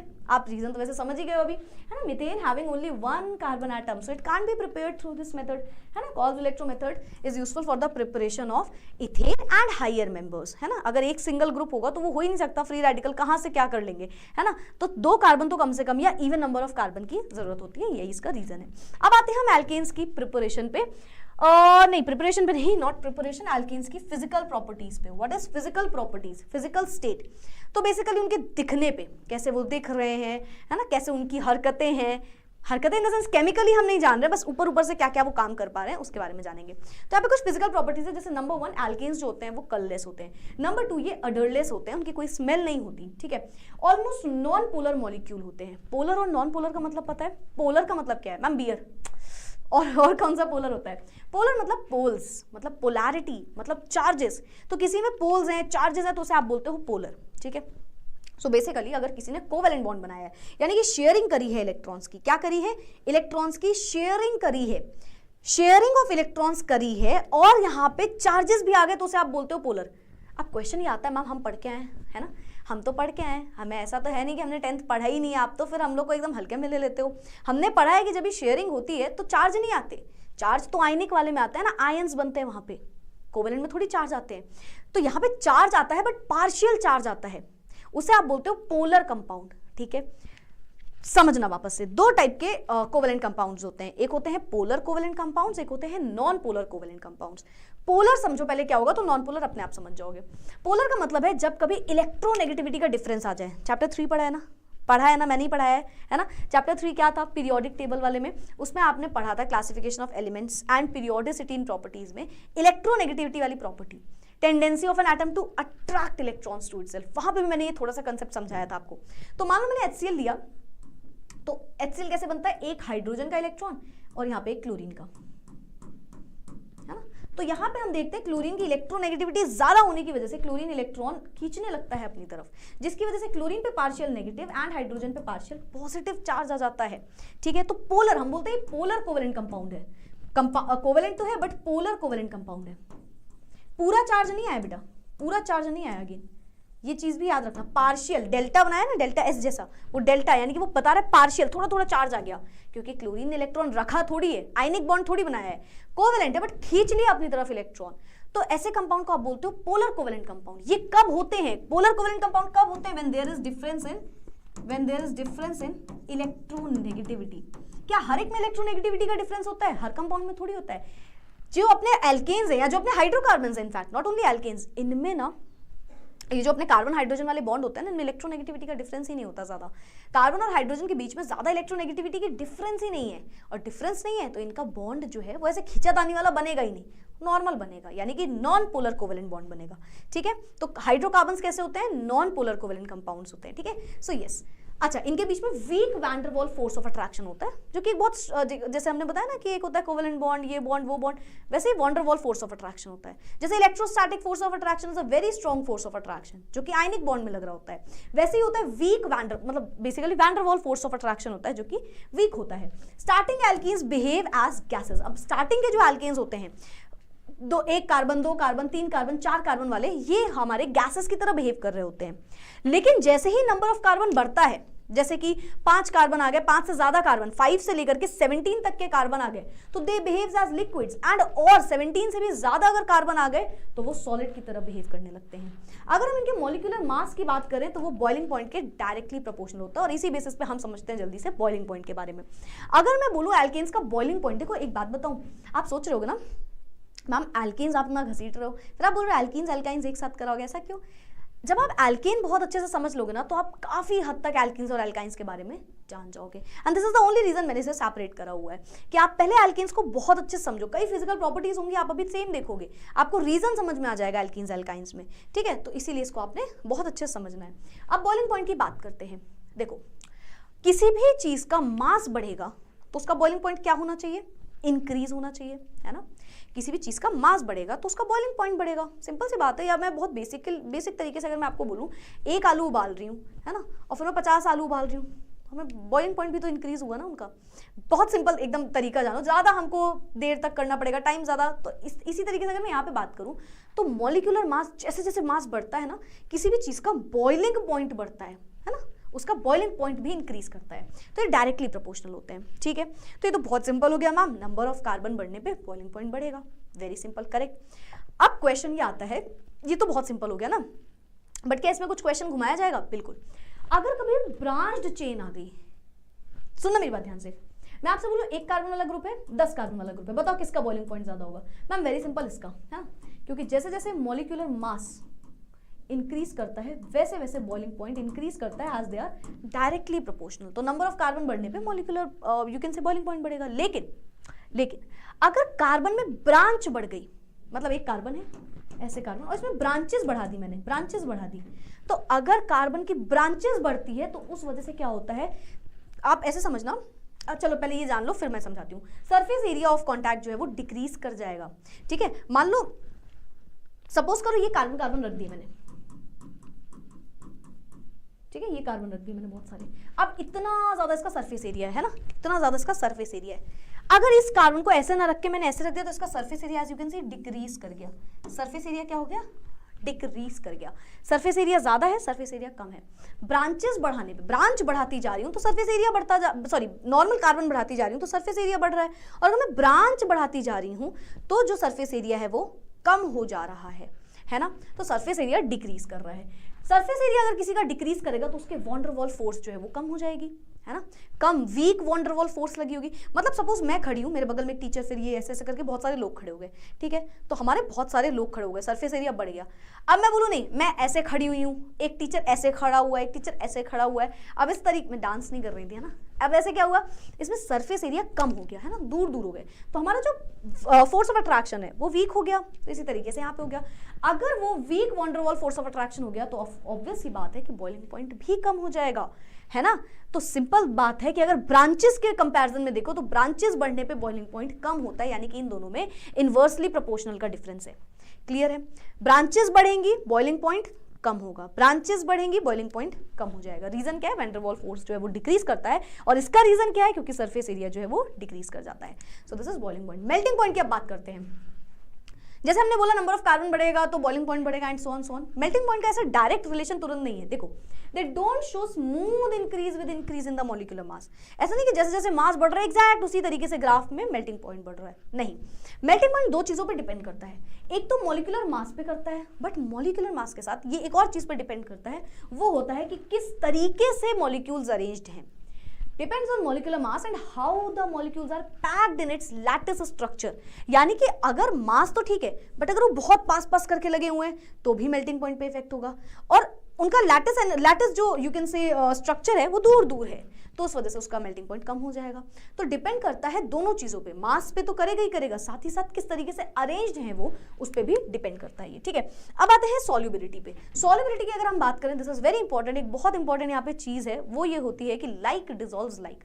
अपने ही अपनों को लेके डूबते हैं, किसी और की जरूरत नहीं होती है ना। तो केमिस्ट्री हमको ये लेसन सिखाती है, लाइक डिसॉल्व्स लाइक, अपने ही अपनों को लेके डूबेंगे। इसके कि ये तरीका समझ सकते हो, या फिर आप बहुत मेरी तरह एकदम हर टाइम खुश रहने वाले इंसान हो तो आप ऐसे समझ लो अपनों से ही अपनों की वाइब मैच होती है ना, बस उसी तरीके वाला काम है, ठीक है। Like dissolves like. अगर मैंने बोला लाइक डिसॉल्व्स लाइक, अपने अपनों को ले डूबता है, तो इसमें अपने और अपनों है क्या मैम? ये है हमारे पोलर और नॉन पोलर कंपाउंड्स, ठीक है।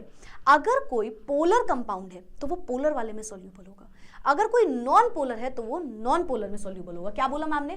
पोलर वाले जो कंपाउंड्स होते हैं वो पोलर में ही सॉल्यूबल होंगे, एंड जो नॉन पोलर वाले होंगे वो नॉन पोलर में ही सॉल्यूबल होंगे। ये आप बहुत अच्छे से याद कर लेना, अगेन आपको बहुत काम आएगी ये लाइन, ठीक है। सो लाइक डिसॉल्व्स लाइक, ठीक है। एल्केन्स जो है वो हमारे नॉन पोलर है, अभी अभी मैम ने बताया, मैम ने रीजन भी बताया, क्योंकि कार्बन हाइड्रोजन में इलेक्ट्रोनेगेटिविटी की तो ज्यादा डिफरेंस ही नहीं होता, तो वो कोई भी खींचातानी वाले बॉन्ड नहीं बनाते, सो दे आर नॉन पोलर, कोई पोलर पोल्स नहीं आते, चार्जेस नहीं आते उनमें, ठीक है।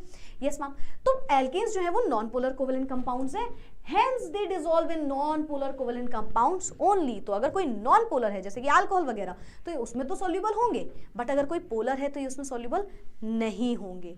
तो एक एग्जांपल इसका होता है वाटर। क्वेश्चन आता है क्या वाटर में एल्केन सॉल्यूबल है? आंसर इज नहीं, क्योंकि वाटर हमारा पोलर कोवेलेंट कंपाउंड है। वाटर क्या है? पोलर कोवेलेंट कंपाउंड, उसमें खींचातानी चल रही होती है इलेक्ट्रॉन्स में, और हमारे एल्केन्स यानी कि जो हाइड्रोकार्बन है ये नॉन पोलर हैं, तो ये दोनों आपस में सॉल्यूबल नहीं होते। सिमिलरली यही रीजन होता है, जैसे ऑयल को आप देखते हो तो वो वाटर में सॉल्यूबल इसीलिए नहीं होता क्योंकि वो क्या है, वो नॉन पोलर है, और वाटर हमारा पोलर कोवेलेंट कंपाउंड है, तो सॉल्युबिलिटी हो गई। डेंसिटी की अगर हम बात करें, डेंसिटी होता क्या है? डेंसिटी का मतलब होता है ma'am mass by volume, mass by volume, यानी कि डेंसिटी जो होती है वो डायरेक्टली प्रोपोर्शनल होती है मास पे। क्यों? क्योंकि होती है मास बाय वॉल्यूम, तो इस पे डायरेक्टली प्रोपोर्शनल और इस पे इनवर्सली प्रोपोर्शनल, है ना। तो अगर मास बढ़ेगा तो डेंसिटी भी बढ़ती है, ठीक है। तो इसी तरीके से होता है यहाँ पे, जैसे जैसे नंबर ऑफ कार्बन बढ़ेंगे, मास बढ़ेगा, डेंसिटी भी इंक्रीज करेगी, ठीक है। तो स्टेट्स चेंज होंगे। एक पॉइंट पे आके ये डेंसिटी कांस्टेंट भी होती है, जो कि 0.8 हो जाती है। सो यस, तो एक पॉइंट पे आने के बाद ये कांस्टेंट भी हो जाएगी, ठीक है। सो यस, मॉलिक्यूलर मास बढ़ने पे जनरली डेंसिटी बाकी इंक्रीज करती है अपनी, ठीक है। ये भी हो गया। नेक्स्ट अगर हम देखें तो केमिकल प्रॉपर्टीज ऑफ एल्केन्स। देखो केमिकल प्रॉपर्टीज में ना 4 प्रॉपर्टीज हमें पढ़ना है, एक सब्स्टिट्यूशन रिएक्शन, एक combustion reaction, then isomerisation, aromatisation and साथ ही साथ रिएक्शन विद स्टीम। चलो समझते हैं सब्स्टिट्यूशन रिएक्शन से। When I say substitution reaction, क्या समझे हो? सब्स्टिट्यूट करना, किसी की जगह किसी और ने ले ली, दैट इज सब्स्टिट्यूट, है ना। जैसे एक कोई चीज है जो आके यहाँ पे लग गई एंड इसके लगने की वजह से उसको बाहर निकलना पड़ गया, जैसे आपने सुना होगा डिस्प्लेसमेंट रिएक्शन और also known as substitution reaction, तो बस वही तरीका है। तो यहाँ पे होता है सब्स्टिट्यूशन। अब सब्स्टिट्यूशन कैसे होगा, किसका होगा, समझते हैं। अभी आपने एक चीज देखी थी कि हमने ना एल्केन बनाया था एल्काइल हैलाइड से। सब्स्टिट्यूशन जस्ट ऑपोजिट करो, एल्केन से आप बनाओगे एल्काइल हैलाइड। पहले क्या किया था? एल्काइल हैलाइड से एल्केन बना रहे थे, अभी एल्केन से बनाएंगे हम एल्काइल हैलाइड, ठीक है। तो समझते हैं इस रिएक्शन को, सब्स्टिट्यूशन को। तो हमने एक एल्केन ले लिया और एक हैलोजन ले लिया। क्या ले लिया? एल्केन ले लिया और हैलोजन ले लिया। हैलोजन में आप क्लोरीन ले सकते हो, ब्रोमीन ले सकते हो, आयोडीन ले सकते हो। थोड़ा सा दिक्कत आएगी, बताऊंगी क्या है। फ्लोरीन तो मत ही लेना, ऑफ कोर्स हमारी ये एक्सप्लोसिव रिएक्शन हो जाएगी, ठीक है। तो हमने मिथेन ले लिया। मैं इसको थोड़ा सा आपको समझाती हूँ पहले। चलो पहले हम इस रिएक्शन को समझते हैं, फिर हम रीड कर लेंगे और समझ लेंगे वहाँ क्या लगा हुआ था इमेजेस में। तो मैंने ना मिथेन ले लिया, मैंने इसकी रिएक्शन कराई विद क्लोरीन। तो ये क्या करेगा, ये क्लोरीन कुछ ऐसा होता है कि एक क्लोरीन दूसरे क्लोरीन से लगा हुआ है, एंड यहाँ पे CH4 का मतलब होता है एक कार्बन से 4 हाइड्रोजन लगे हुए हैं। वेरी सिंपल, है ना। Yes ma'am. होता पता है क्या है, ये बॉन्ड टूटता है एंड ये बॉन्ड टूटता है, तो एक क्लोरीन इस कार्बन के पास आएगा और एक क्लोरीन इस हाइड्रोजन के पास जाएगा। क्या बोला मैम ने?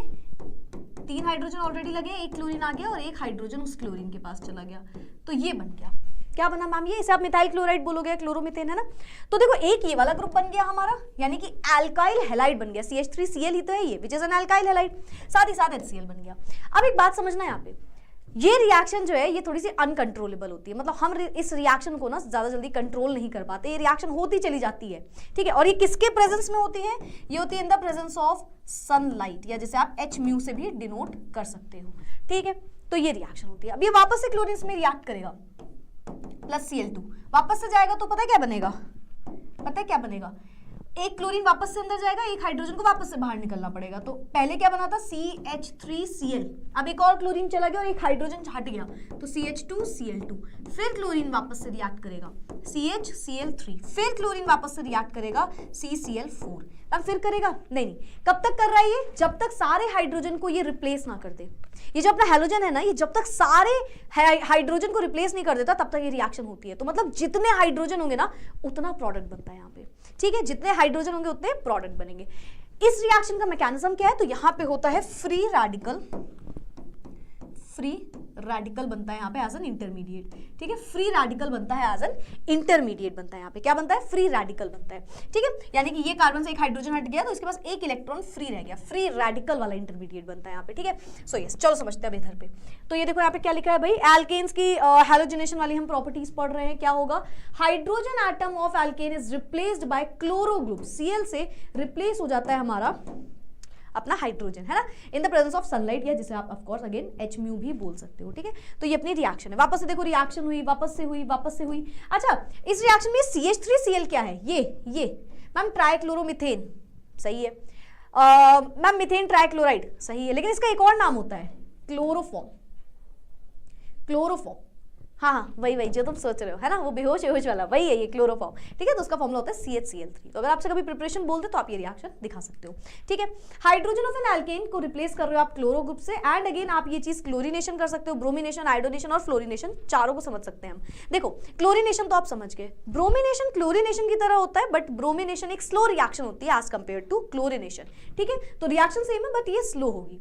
आयोडीनेशन जो है वो इतना आसान नहीं होता, आसान क्या है इन द सेंस, देखो आयोडीनेशन में एक एक्स्ट्रा चीज ऐड करना, जब हम I2 ऐड कराएंगे, अगर मैंने CH4 में एल्केन में आयोडीन ऐड करना चाहा तो यहाँ पे क्या होगा, CH3I जो आप सोच रहे हो, साथ ही साथ हाइड्रोजन आयोडाइड बन जाएगा।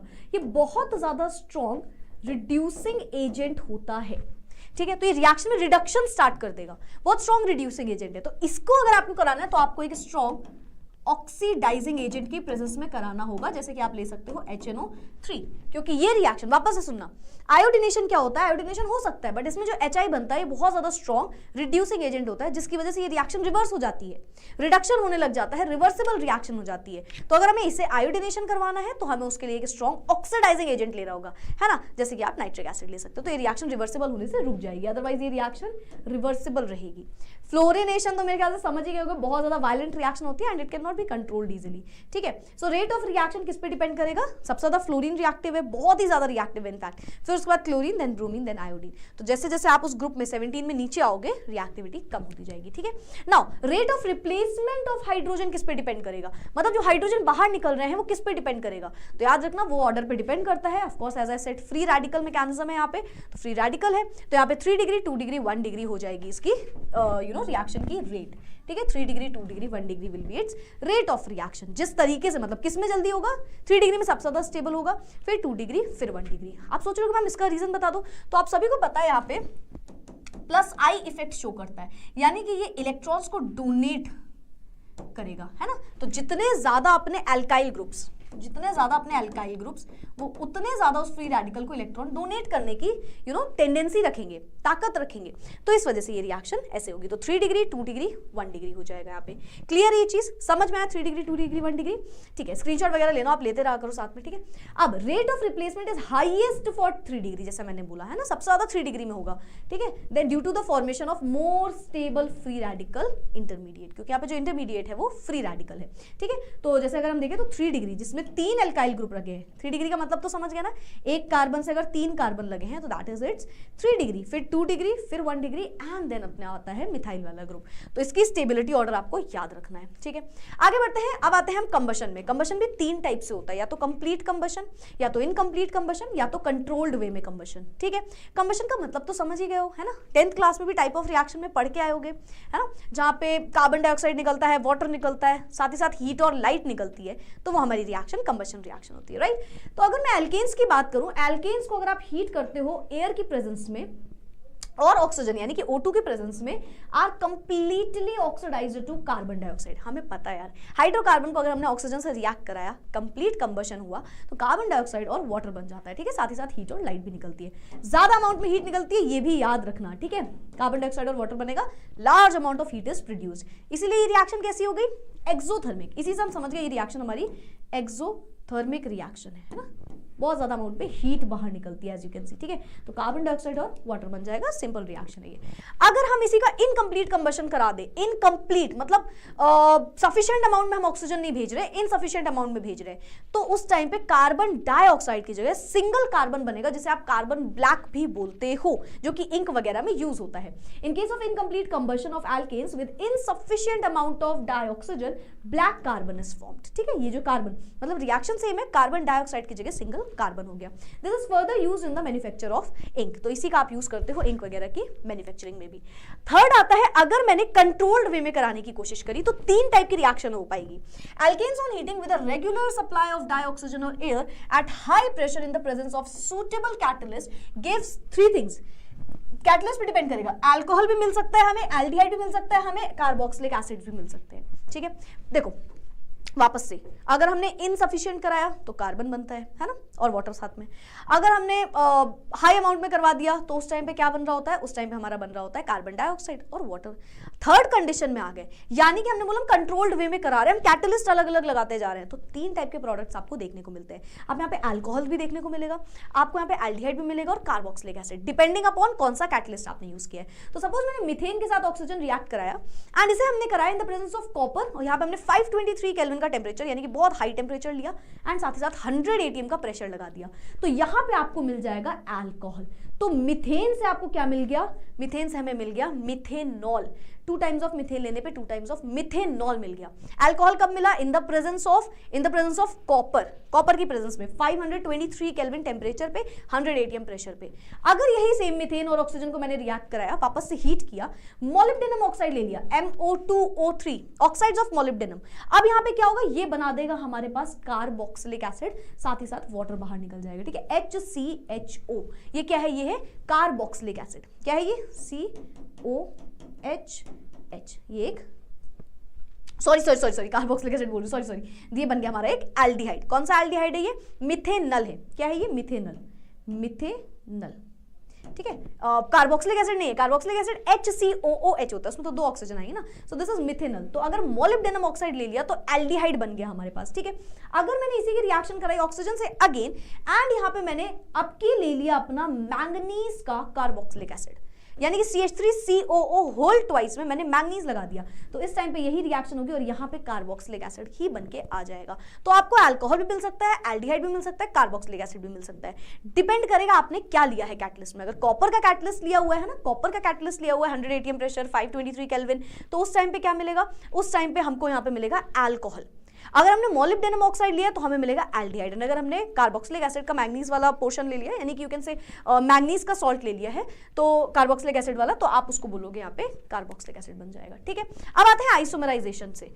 आइसोमराइजेशन पे तो आ गए, बट आइसोमर का मतलब क्या होता है मैम, जिनका same molecular formula different structural formula होता है, हम पढ़ के आए, वही आइसोमर्स होते हैं, है ना। यस मैम, तो थोड़ा सा आइसोमराइजेशन के बारे में जानते हैं। सिमिलर तरीका बेटा, आइसोमराइजेशन भी एक केमिकल प्रोसेस है। कैसा केमिकल प्रोसेस, जिसमें ट्रांसफॉर्मेशन होता है, या you can say that transforms a molecule into another molecule. एक मॉलिक्यूल से अनदर दूसरे मॉलिक्यूल में हम ट्रांसफॉर्म कर रहे हैं with the same atoms, number of atoms यहाँ पे सेम है, बट ये जिस तरीके से लगे हैं, जो इनका अरेंजमेंट है वो यहाँ पे डिफरेंट है। जैसे एक सिंपल तरीके से मैं बोलूं ABC, तो एक करेक्ट अरेंजमेंट हुआ, ऑर्डर हो गया A फिर B फिर C, इसको मैंने चेंज कर दिया, मैंने बोला B फिर A फिर C, तो है तो A B और C ही वहां पे तीनों चीजें, है ना, बट उनका लगने का तरीका डिफरेंट हो गया, तो अरेंजमेंट्स बदल जाता है ट्रांसफॉर्मेशन में, ठीक है।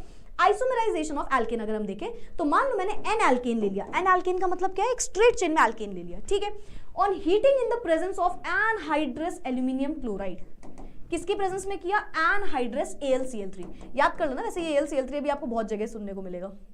एनहाइड्रस AlCl3, सूखा AlCl3 एल्यूमिनियम क्लोराइड, जिसमें वाटर नहीं है, मॉइस्चर नहीं है अगेन, है ना, तो एनहाइड्रस AlCl3 ले लिया एंड हाइड्रोजन क्लोराइड गैस ले ली, HCl गैस के फॉर्म में, एसिड के फॉर्म में नहीं, याद रखना।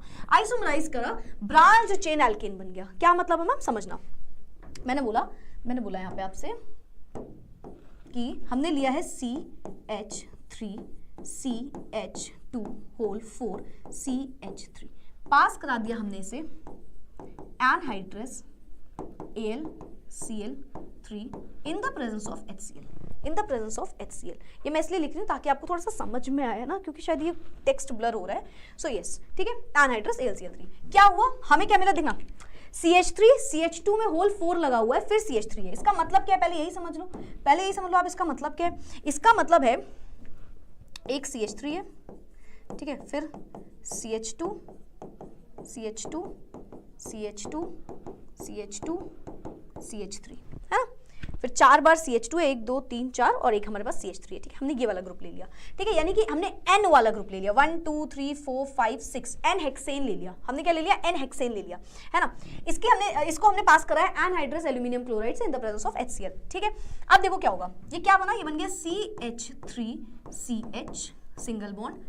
यस, आप चाहो तो अगेन वैसे भी लिख सकते हो। क्या बना यहाँ पे, हमें मिला CH3 CH CH2 CH2 CH3 and यहाँ पे लगा हुआ है इस कार्बन से वापस से CH3।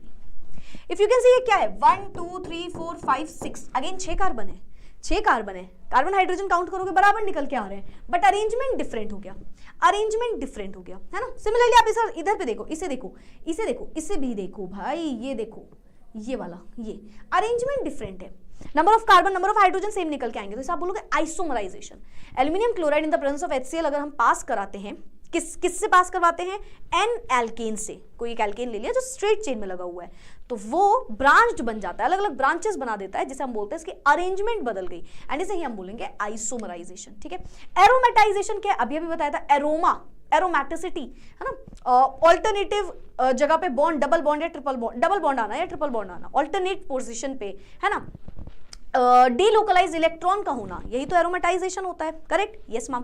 तो एरोमेटाइजेशन करना यानी कि एक नॉर्मल रिंग को या किसी भी चीज को एरोमेटाइज, यानी कि अरोमा, यानी कि आप बोल लो, अरोमा मतलब स्मेल होता है ऑफ कोर्स, या फिर आप बोल लो क्लोज्ड रिंग जिसमें डीलोकलाइज्ड पाई इलेक्ट्रॉन है, या डीलोकलाइज्ड इलेक्ट्रॉन्स पाई वाले बोल लो, और साथ ही साथ आप बोल लो कि यहाँ पे एक बेंजीन रिंग का स्ट्रक्चर बन गया, तो वो होता है एरोमेटाइजेशन, है ना, अरोमा, एरोमैटिक ग्रुप का formation you can say is aromatization. तो the process of converting aliphatic and alicyclic hydrocarbons to aromatic hydrocarbons, है ना, एलिफैटिक या एलिसाइक्लिक आपने उठाया और उसे कन्वर्ट कर लिया एरोमैटिक में, इन the presence of what, suitable catalyst eight high pressure and temperature, तो उसे आप बोलते हो एरोमेटाइजेशन। फॉर एग्जांपल, ये एक मैंने ओपन चेन ले ली, है ना, ये देखो कार्बन कार्बन लगे, ये कैसा ग्रुप है, ये कैसा ग्रुप है, ये हमारी एक नॉर्मल कार्बन की चेन लगी हुई है, ठीक है, कोई क्लोज्ड रिंग नहीं है, नॉर्मल कार्बन लगे हुए हैं, ठीक है।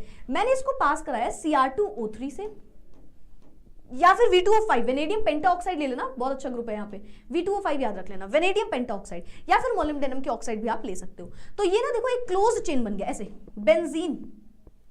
बेंजीन बन गया, क्या बन गया, बेंजीन, एरोमैटिक ग्रुप बन गया, 773 केल्विन और 10 to 20 ATM प्रेशर लगा दिया आपने, ठीक है। तो ये आपका एरोमा, ऑफ कोर्स आप डीलोकलाइज्ड पाई इलेक्ट्रॉन है तो आप ऑपोजिट पोजीशन पे भी लगा दो, कोई फर्क नहीं पड़ता है उससे यहाँ पे, ठीक है। बट यहाँ पे हमने देखा कि एक ओपन चेन को हम क्लोज्ड चेन में भी बदल सकते हैं अगर हमने बहुत हाई टेम्परेचर और प्रेशर लगा दिया तो, ठीक है, किसकी प्रेजेंस में, वेनेडियम पेंटाऑक्साइड Cr2O3 या फिर MO2O3 के प्रेजेंस में, जिसे आप मोलिब्डेनम ऑक्साइड बोलोगे, ठीक है। तो ये क्या बनाता है हमारा एरोमेटाइजेशन, यानी कि एरोमैटिक ग्रुप बना सकता है, ठीक है। अब आते हैं स्टीम के साथ रिएक्शन, सिंपल है, आपने मीथेन ले लिया, स्टीम होता क्या है यार, पानी का ही तो आप बोल रहे हो गैसियस स्टेट, है ना, तो वाटर से रिएक्ट करा है, निकल के प्रेजेंस में रिएक्शन हाई टेम्परेचर पे होती है, तो यहाँ पे कार्बन डाइऑक्साइड और हाइड्रोजन गैस निकलती है। अगर हम ऑक्सीजन लेते थे तो क्या निकलता था, मैम कार्बन डाइऑक्साइड और वाटर, है ना। अगर हमने ऑक्सीजन की जगह वाटर वेपराइज फॉर्म में या बोल लो अपने गैसियस स्टेट में रख दिया तो क्या बनेगा, तो बनेगा कार्बन मोनोऑक्साइड और hydrogen gas. Methane reacts with steam, बहुत हाई टेम्परेचर ले लिया हमने इन द प्रेजेंस ऑफ निकेल की प्रेजेंस में एज अ कैटलिस्ट यहाँ वर्क करेगा, carbon monoxide and di hydrogen यानी कि H2 गैस हमारी बन जाएगी। This method is used for industrial preparation of di hydrogen gas. जब हमें इंडस्ट्री में H2 को प्रिपेयर करना होता है तो यही मेथड लगता है। क्या होता है इसमें, हम इसमें मीथेन को रिएक्ट कराते हैं विद वाटर और इन द गैसियस स्टेट यानी कि स्टीम की प्रेजेंस में, तो कार्बन मोनोऑक्साइड और H2 गैस बन जाता है और ये H2 गैस को हम फर्दर यूज कर सकते हैं। पायरोलिसिस का मतलब क्या होता है, पायरोलिसिस का बेसिकली मतलब होता है किसी चीज का ब्रेक डाउन हो जाना। Pyrolysis is defined as the conversion of a compound into smaller fragments, छोटे छोटे पार्ट्स में डिवाइड हो जाना है, टूटना, pyrolysis in the absence of air through the application of heat. जैसे मैंने ले लिया यहाँ पे C6H14, what is C6H14, it is hexane, है ना, C6 6 2 12 प्लस 2 14, तो C6H14 is what, it is hexane. अगर मैंने हेक्सेन को 773 केल्विन में पास कराया, किसमें पास कराया, 773 केल्विन में, 3 प्रोडक्ट्स देखने को मिलेंगे, 3 प्रोडक्ट्स, ठीक है। तो ये कुछ इस तरीके से टूटेगा, ये C6H12 भी बना सकता है। C6H12 क्या है, 6 2 12 यानी कि 2N है डायरेक्टली, तो ये एल्कीन है, तो ये हो गया हेक्सीन। हेक्सीन बना के हाइड्रोजन गैस बना सकता है ना। ब्यूटीन बना के और साथ ही साथ ये बना सकता है ब्यूटीन, और साथ ही साथ बना सकता है इथेन। ये C3H6 बना के, C2H4 बना के और CH4, तो इस तरीके से डिफरेंट चीजों में ब्रेक हो सकता है, पायरोलिसिस हो सकता है इसका, एब्सेंस ऑफ हीट में हम इसको ब्रेक डाउन कर सकते हैं। कन्फर्मेशंस आ जाते हैं, कन्फॉर्मेशंस, ये क्या होता है ma'am, spatial arrangements of atoms that can be modified into one another। spatial arrangement जो atoms का है, जिसे आप और modify करके अलग अलग different structures बनाओगे by rotation around the carbon single bond, उसे ही आप बोलते हो उसका conformations, ठीक है। alkanes can therefore have an infinite number of conformations by rotating around C bond, यानी कि कार्बन कार्बन के बॉन्ड है, ठीक है, एक कार्बन दूसरे कार्बन से लगा हुआ है, ठीक है, एक कार्बन दूसरे कार्बन से लगा हुआ है। अब हम इसकी पोजीशन को रोटेट करते जा रहे हैं, तो डिफरेंट हमें जो अरेंजमेंट्स हैं वो ऑब्टेन हो रहे हैं, तो उसे हम बोलेंगे कन्फर्मेशंस, ठीक है। कन्फर्मेशंस अगर हम इथेन की बात करें, तो अगर हम बात करते हैं hydrogen atoms are also close, जितने, मैं सिंपल बताती हूँ, रीड बाद में कर लेंगे, है ना। हाइड्रोजन कार्बन के जितने क्लोज आ पाए, पहला स्ट्रक्चर ऐसा बनाओ कि हाइड्रोजन कार्बन से जितने क्लोज आ पाए उतना क्लोज लगा दो, तो उस स्ट्रक्चर को आप बोलोगे एक्लिप्स्ड कन्फर्मेशंस। और जितना दूर हाइड्रोजन लग सकता है, जितना दूर हाइड्रोजन लग सकता है, उसे आप बोलोगे स्टैगर्ड स्ट्रक्चर या स्टैगर्ड कन्फर्मेशंस, ठीक है। 2 कार्बन है, उनके अराउंड ऑफ कोर्स हाइड्रोजन लगे होंगे, है ना।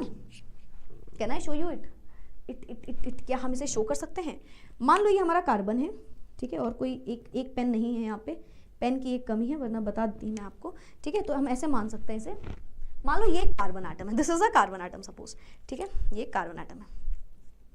इस कार्बन एटम में 3 पेन लगे हुए हैं, यानी कि 3 हाइड्रोजन, 4 हाइड्रोजन होते हैं बेसिकली, ये इस तरीके से अरेंजमेंट है, ठीक है। अब आप इमेजिन कर लो, इसके बगल में भी एक कार्बन लगा होगा और उससे भी 3 हाइड्रोजन लगे होंगे, तो इथेन बन गया ना हमारा। इथेन ऐसे ही तो दिखता है, दिख रहा है ना, ये मैं थोड़ा और साइड हो जाऊँ, इथेन ऐसे ही तो दिखता है कहीं ना कहीं, है ना। इथेन कैसे दिखता है, इथेन में एक कार्बन लगा होता है, उससे 3 हाइड्रोजन, फिर बगल में एक और सिंगल बॉन्ड से सेम स्ट्रक्चर ऐसे यहाँ पे भी बना होगा, इधर भी, है ना। तो ये हो गया 2 कार्बन और 6 हाइड्रोजन का स्ट्रक्चर, ठीक है। Yes ma'am. अब देखना, अब मैं इन कार्बन एटम को इधर वाले कार्बन एटम से, इधर भी कार्बन एटम है, इधर भी कार्बन एटम है, देख रहे हो तुम लोग कितने परेशानी में फंस चुकी हूं मैं ठीक है, तो इधर भी सेम स्ट्रक्चर है। अब इन 3 हाइड्रोजन को उस सामने वाले हाइड्रोजन से जितना पास में ला पाऊंगी, उसे हम बोलेंगे, वो कौन सा स्ट्रक्चर है, वो हमारा फर्स्ट वाला इक्लिप्स स्ट्रक्चर है। एंड इन हाइड्रोजन को ऐसे रोटेट करो कि जो इसके बगल में सेम हाइड्रोजन है, उससे जितना हाइड्रोजन दूर हो पाए उतना दूर लगा दो, तो उसे आप बोलते हो, वो है हमारा स्टैगर्ड स्ट्रक्चर, ठीक है। समझ में आया, और समझाते हैं अभी। एनी अदर इंटरमीडिएट कॉन्फर्म, अच्छा अगर इनके अलावा कोई है मैम, एक तो जितना पास ला पाए हाइड्रोजन को ला सके उतना हाइड्रोजन पास ले आए, तो आपने बोल दिया इक्लिप्स्ड बन गया, और फिर जितना दूर ले गए आपने बोला स्टैगर्ड बन गया। और उसके अलावा मैम, तो उसके अलावा जितने भी स्ट्रक्चर हैं वो सब आपके स्क्यू स्ट्रक्चर्स, स्क्यू कन्फर्मेशंस कहलाएंगे। चलो एक एग्जांपल समझते हैं, ठीक है। अब कन्फर्मेशंस को ना आप 2 तरीके से, इसी के एग्जांपल में भी समझाऊंगी, कन्फर्मेशन को आप 2 तरीके से समझोगे, 2 आप रिप्रेजेंटेशन करने का तरीका होता है, एक सॉहॉर्स प्रोजेक्शन और एक न्यूमैन्स प्रोजेक्शन। चलो समझते हैं। मान लो जो मैंने आपको बताया अभी, ये एक कार्बन है, ये दूसरा कार्बन है ना, 2 कार्बन है, सिंगल बॉन्ड से लगे हुए हैं, सिंगल बॉन्ड से लगा दिया हमने। तो जब आप रिप्रेजेंटेशन 100 हॉर्स वाली प्रोजेक्शन से करते हो, तो वो ये बोलते हैं कि मान लो आपने 2 कार्बन एटम को ले लिए, अब आपने क्या करना है, दोनों तरीका, आपको यहाँ पे इक्लिप्स स्ट्रक्चर भी बना सकते हो, इक्लिप्स स्ट्रक्चर भी देखोगे ऑफ कोर्स, एंड साथ ही साथ आप यहाँ पे स्टैगर्ड स्ट्रक्चर भी देखोगे। इक्लिप्स में क्या होता है, हाइड्रोजन जितना पास आ पाए, तो हमने ऐसे हाइड्रोजन को घुमाया कि जस्ट एक के पीछे एक हाइड्रोजन, अंडरस्टैंड। ये 2 कार्बन है, ये 2 कार्बन है, ठीक है, ये 2 कार्बन ऐसे मान लो, इनसे 3-3 ये ग्रुप्स लगे हुए हैं, हाँ, ये 3-3 ग्रुप लगे हुए हैं, 3 हाइड्रोजन लगे हुए हैं। तो पहले में हमने इसे ऐसे रोटेट किया कि हाइड्रोजन जितना हो पाए उतना पास लग जाए, है ना। ये 3 है, पहला रोटेशन में जितना हो पाए उतना पास लग गया, जितना पास लग गया, क्या बोलेंगे इसको, क्या बोलेंगे इसको हम बोलेंगे इक्लिप्स स्ट्रक्चर। अब जितना हो पाए उतना दूर, मान लो मैंने इसको एकदम ऐसे रोटेट कर दिया, ये ठीक है, ये वाला कर दिया, जितना हो पाया उतना दूर कर दिया। अगर दूर कर दिया तो कौन सा बन गया, तो फिर ये हमारा बन जाएगा स्टैगर्ड स्ट्रक्चर। तो अगर हम बात करते हैं 100 हॉर्स प्रोजेक्शन की, तो इन्होंने बोला सिंपल ना, 2 एटम है कार्बन, उसके बीच में एक लाइन खींच दो जो कि बता रहा है उनके बीच की डिस्टेंस, ठीक है। फिर उसके बाद 3 हाइड्रोजन बना दो, 3 यहाँ पे बन जाएंगे, 1 2 3। इस हाइड्रोजन के जस्ट पीछे जस्ट पीछे 3 हाइड्रोजन और लगा दो, ये जस्ट आप 3D स्ट्रक्चर समझ रहे हो इसका कैसा दिख रहा होगा, 3 हाइड्रोजन यहाँ है, 3 हाइड्रोजन यहाँ है, बीच में कार्बन लगे हुए हैं 2। तो इस स्ट्रक्चर को आप बोलोगे जितना आप पास ला पाए हाइड्रोजन उतना पास है, तो ये हो गया इक्लिप्स स्ट्रक्चर। स्टैगर्ड में देखो क्या है, जस्ट ऑपोजिट डायरेक्शन में लगा दो तो सबसे दूर दूर हाइड्रोजन लग जाएंगे, तो हाइड्रोजन की डिस्टेंस जो है वो दूर दूर हो जाएगी, तो इसे आप बोलोगे ये है staggered structure according to sawhorse projection. ठीक है, न्यूमैन प्रोजेक्शन के अकॉर्डिंग इन्होंने कुछ नहीं बोला, इन्होंने बोला पहले कार्बन को आप नॉर्मल डॉट से दिखाओ और दूसरे कार्बन को उसके पीछे सर्कल से दिखा दो। फिर वही सेम काम, जितना पास लेके आओगे, पहले डॉट से दिखाया उसमें 3 हाइड्रोजन लगे होंगे, दूसरे डॉट के पीछे वापस से 3 हाइड्रोजन, और इन हाइड्रोजन्स को एकदम एक के पीछे एक लगा दो, तो कौन सा स्ट्रक्चर हो गया, इक्लिप्स स्ट्रक्चर। स्टैगर्ड में इन्होंने क्या बोला, वही सेम, डॉट से छोटा वाला कार्बन, ये देखो ये कार्बन है छोटा वाला, और ये सर्कल से दूसरा कार्बन है। ठीक है, सिमिलरली एक कार्बन है, ये सर्कल से दूसरा कार्बन है। तो बस ऐसे ही इन्होंने दिखाने का तरीका, ये तो रिप्रेजेंटेशन है ना, ये तो रिप्रेजेंटेशन है, ऐसा नहीं कि एक कार्बन बड़ा है एक कार्बन छोटा सर्कल वाला है, दिस इज अ रिप्रेजेंटेशन, कैसे आप दिखा सकते हो इसे कॉपी में, है ना। तो एक कार्बन, उसके पीछे एक सर्कल लगा दिया दूसरे कार्बन शो करने के लिए, फिर छोटे वाले जो डॉट लगा है उससे 3 कार्बन, और उससे जितना दूर हो पाए उसके मतलब जस्ट ऑपोजिट डायरेक्शन में 3 हाइड्रोजन और लगा दिए, तो डिस्टेंस बढ़ गई, तो हो गया स्टैगर्ड स्ट्रक्चर। तो ये 2 टाइप के हमारे यहाँ पे यू कैन से रिप्रेजेंटेशन हो सकता है। खत्म, टाटा बाय बाय, फिर मिलेंगे हम।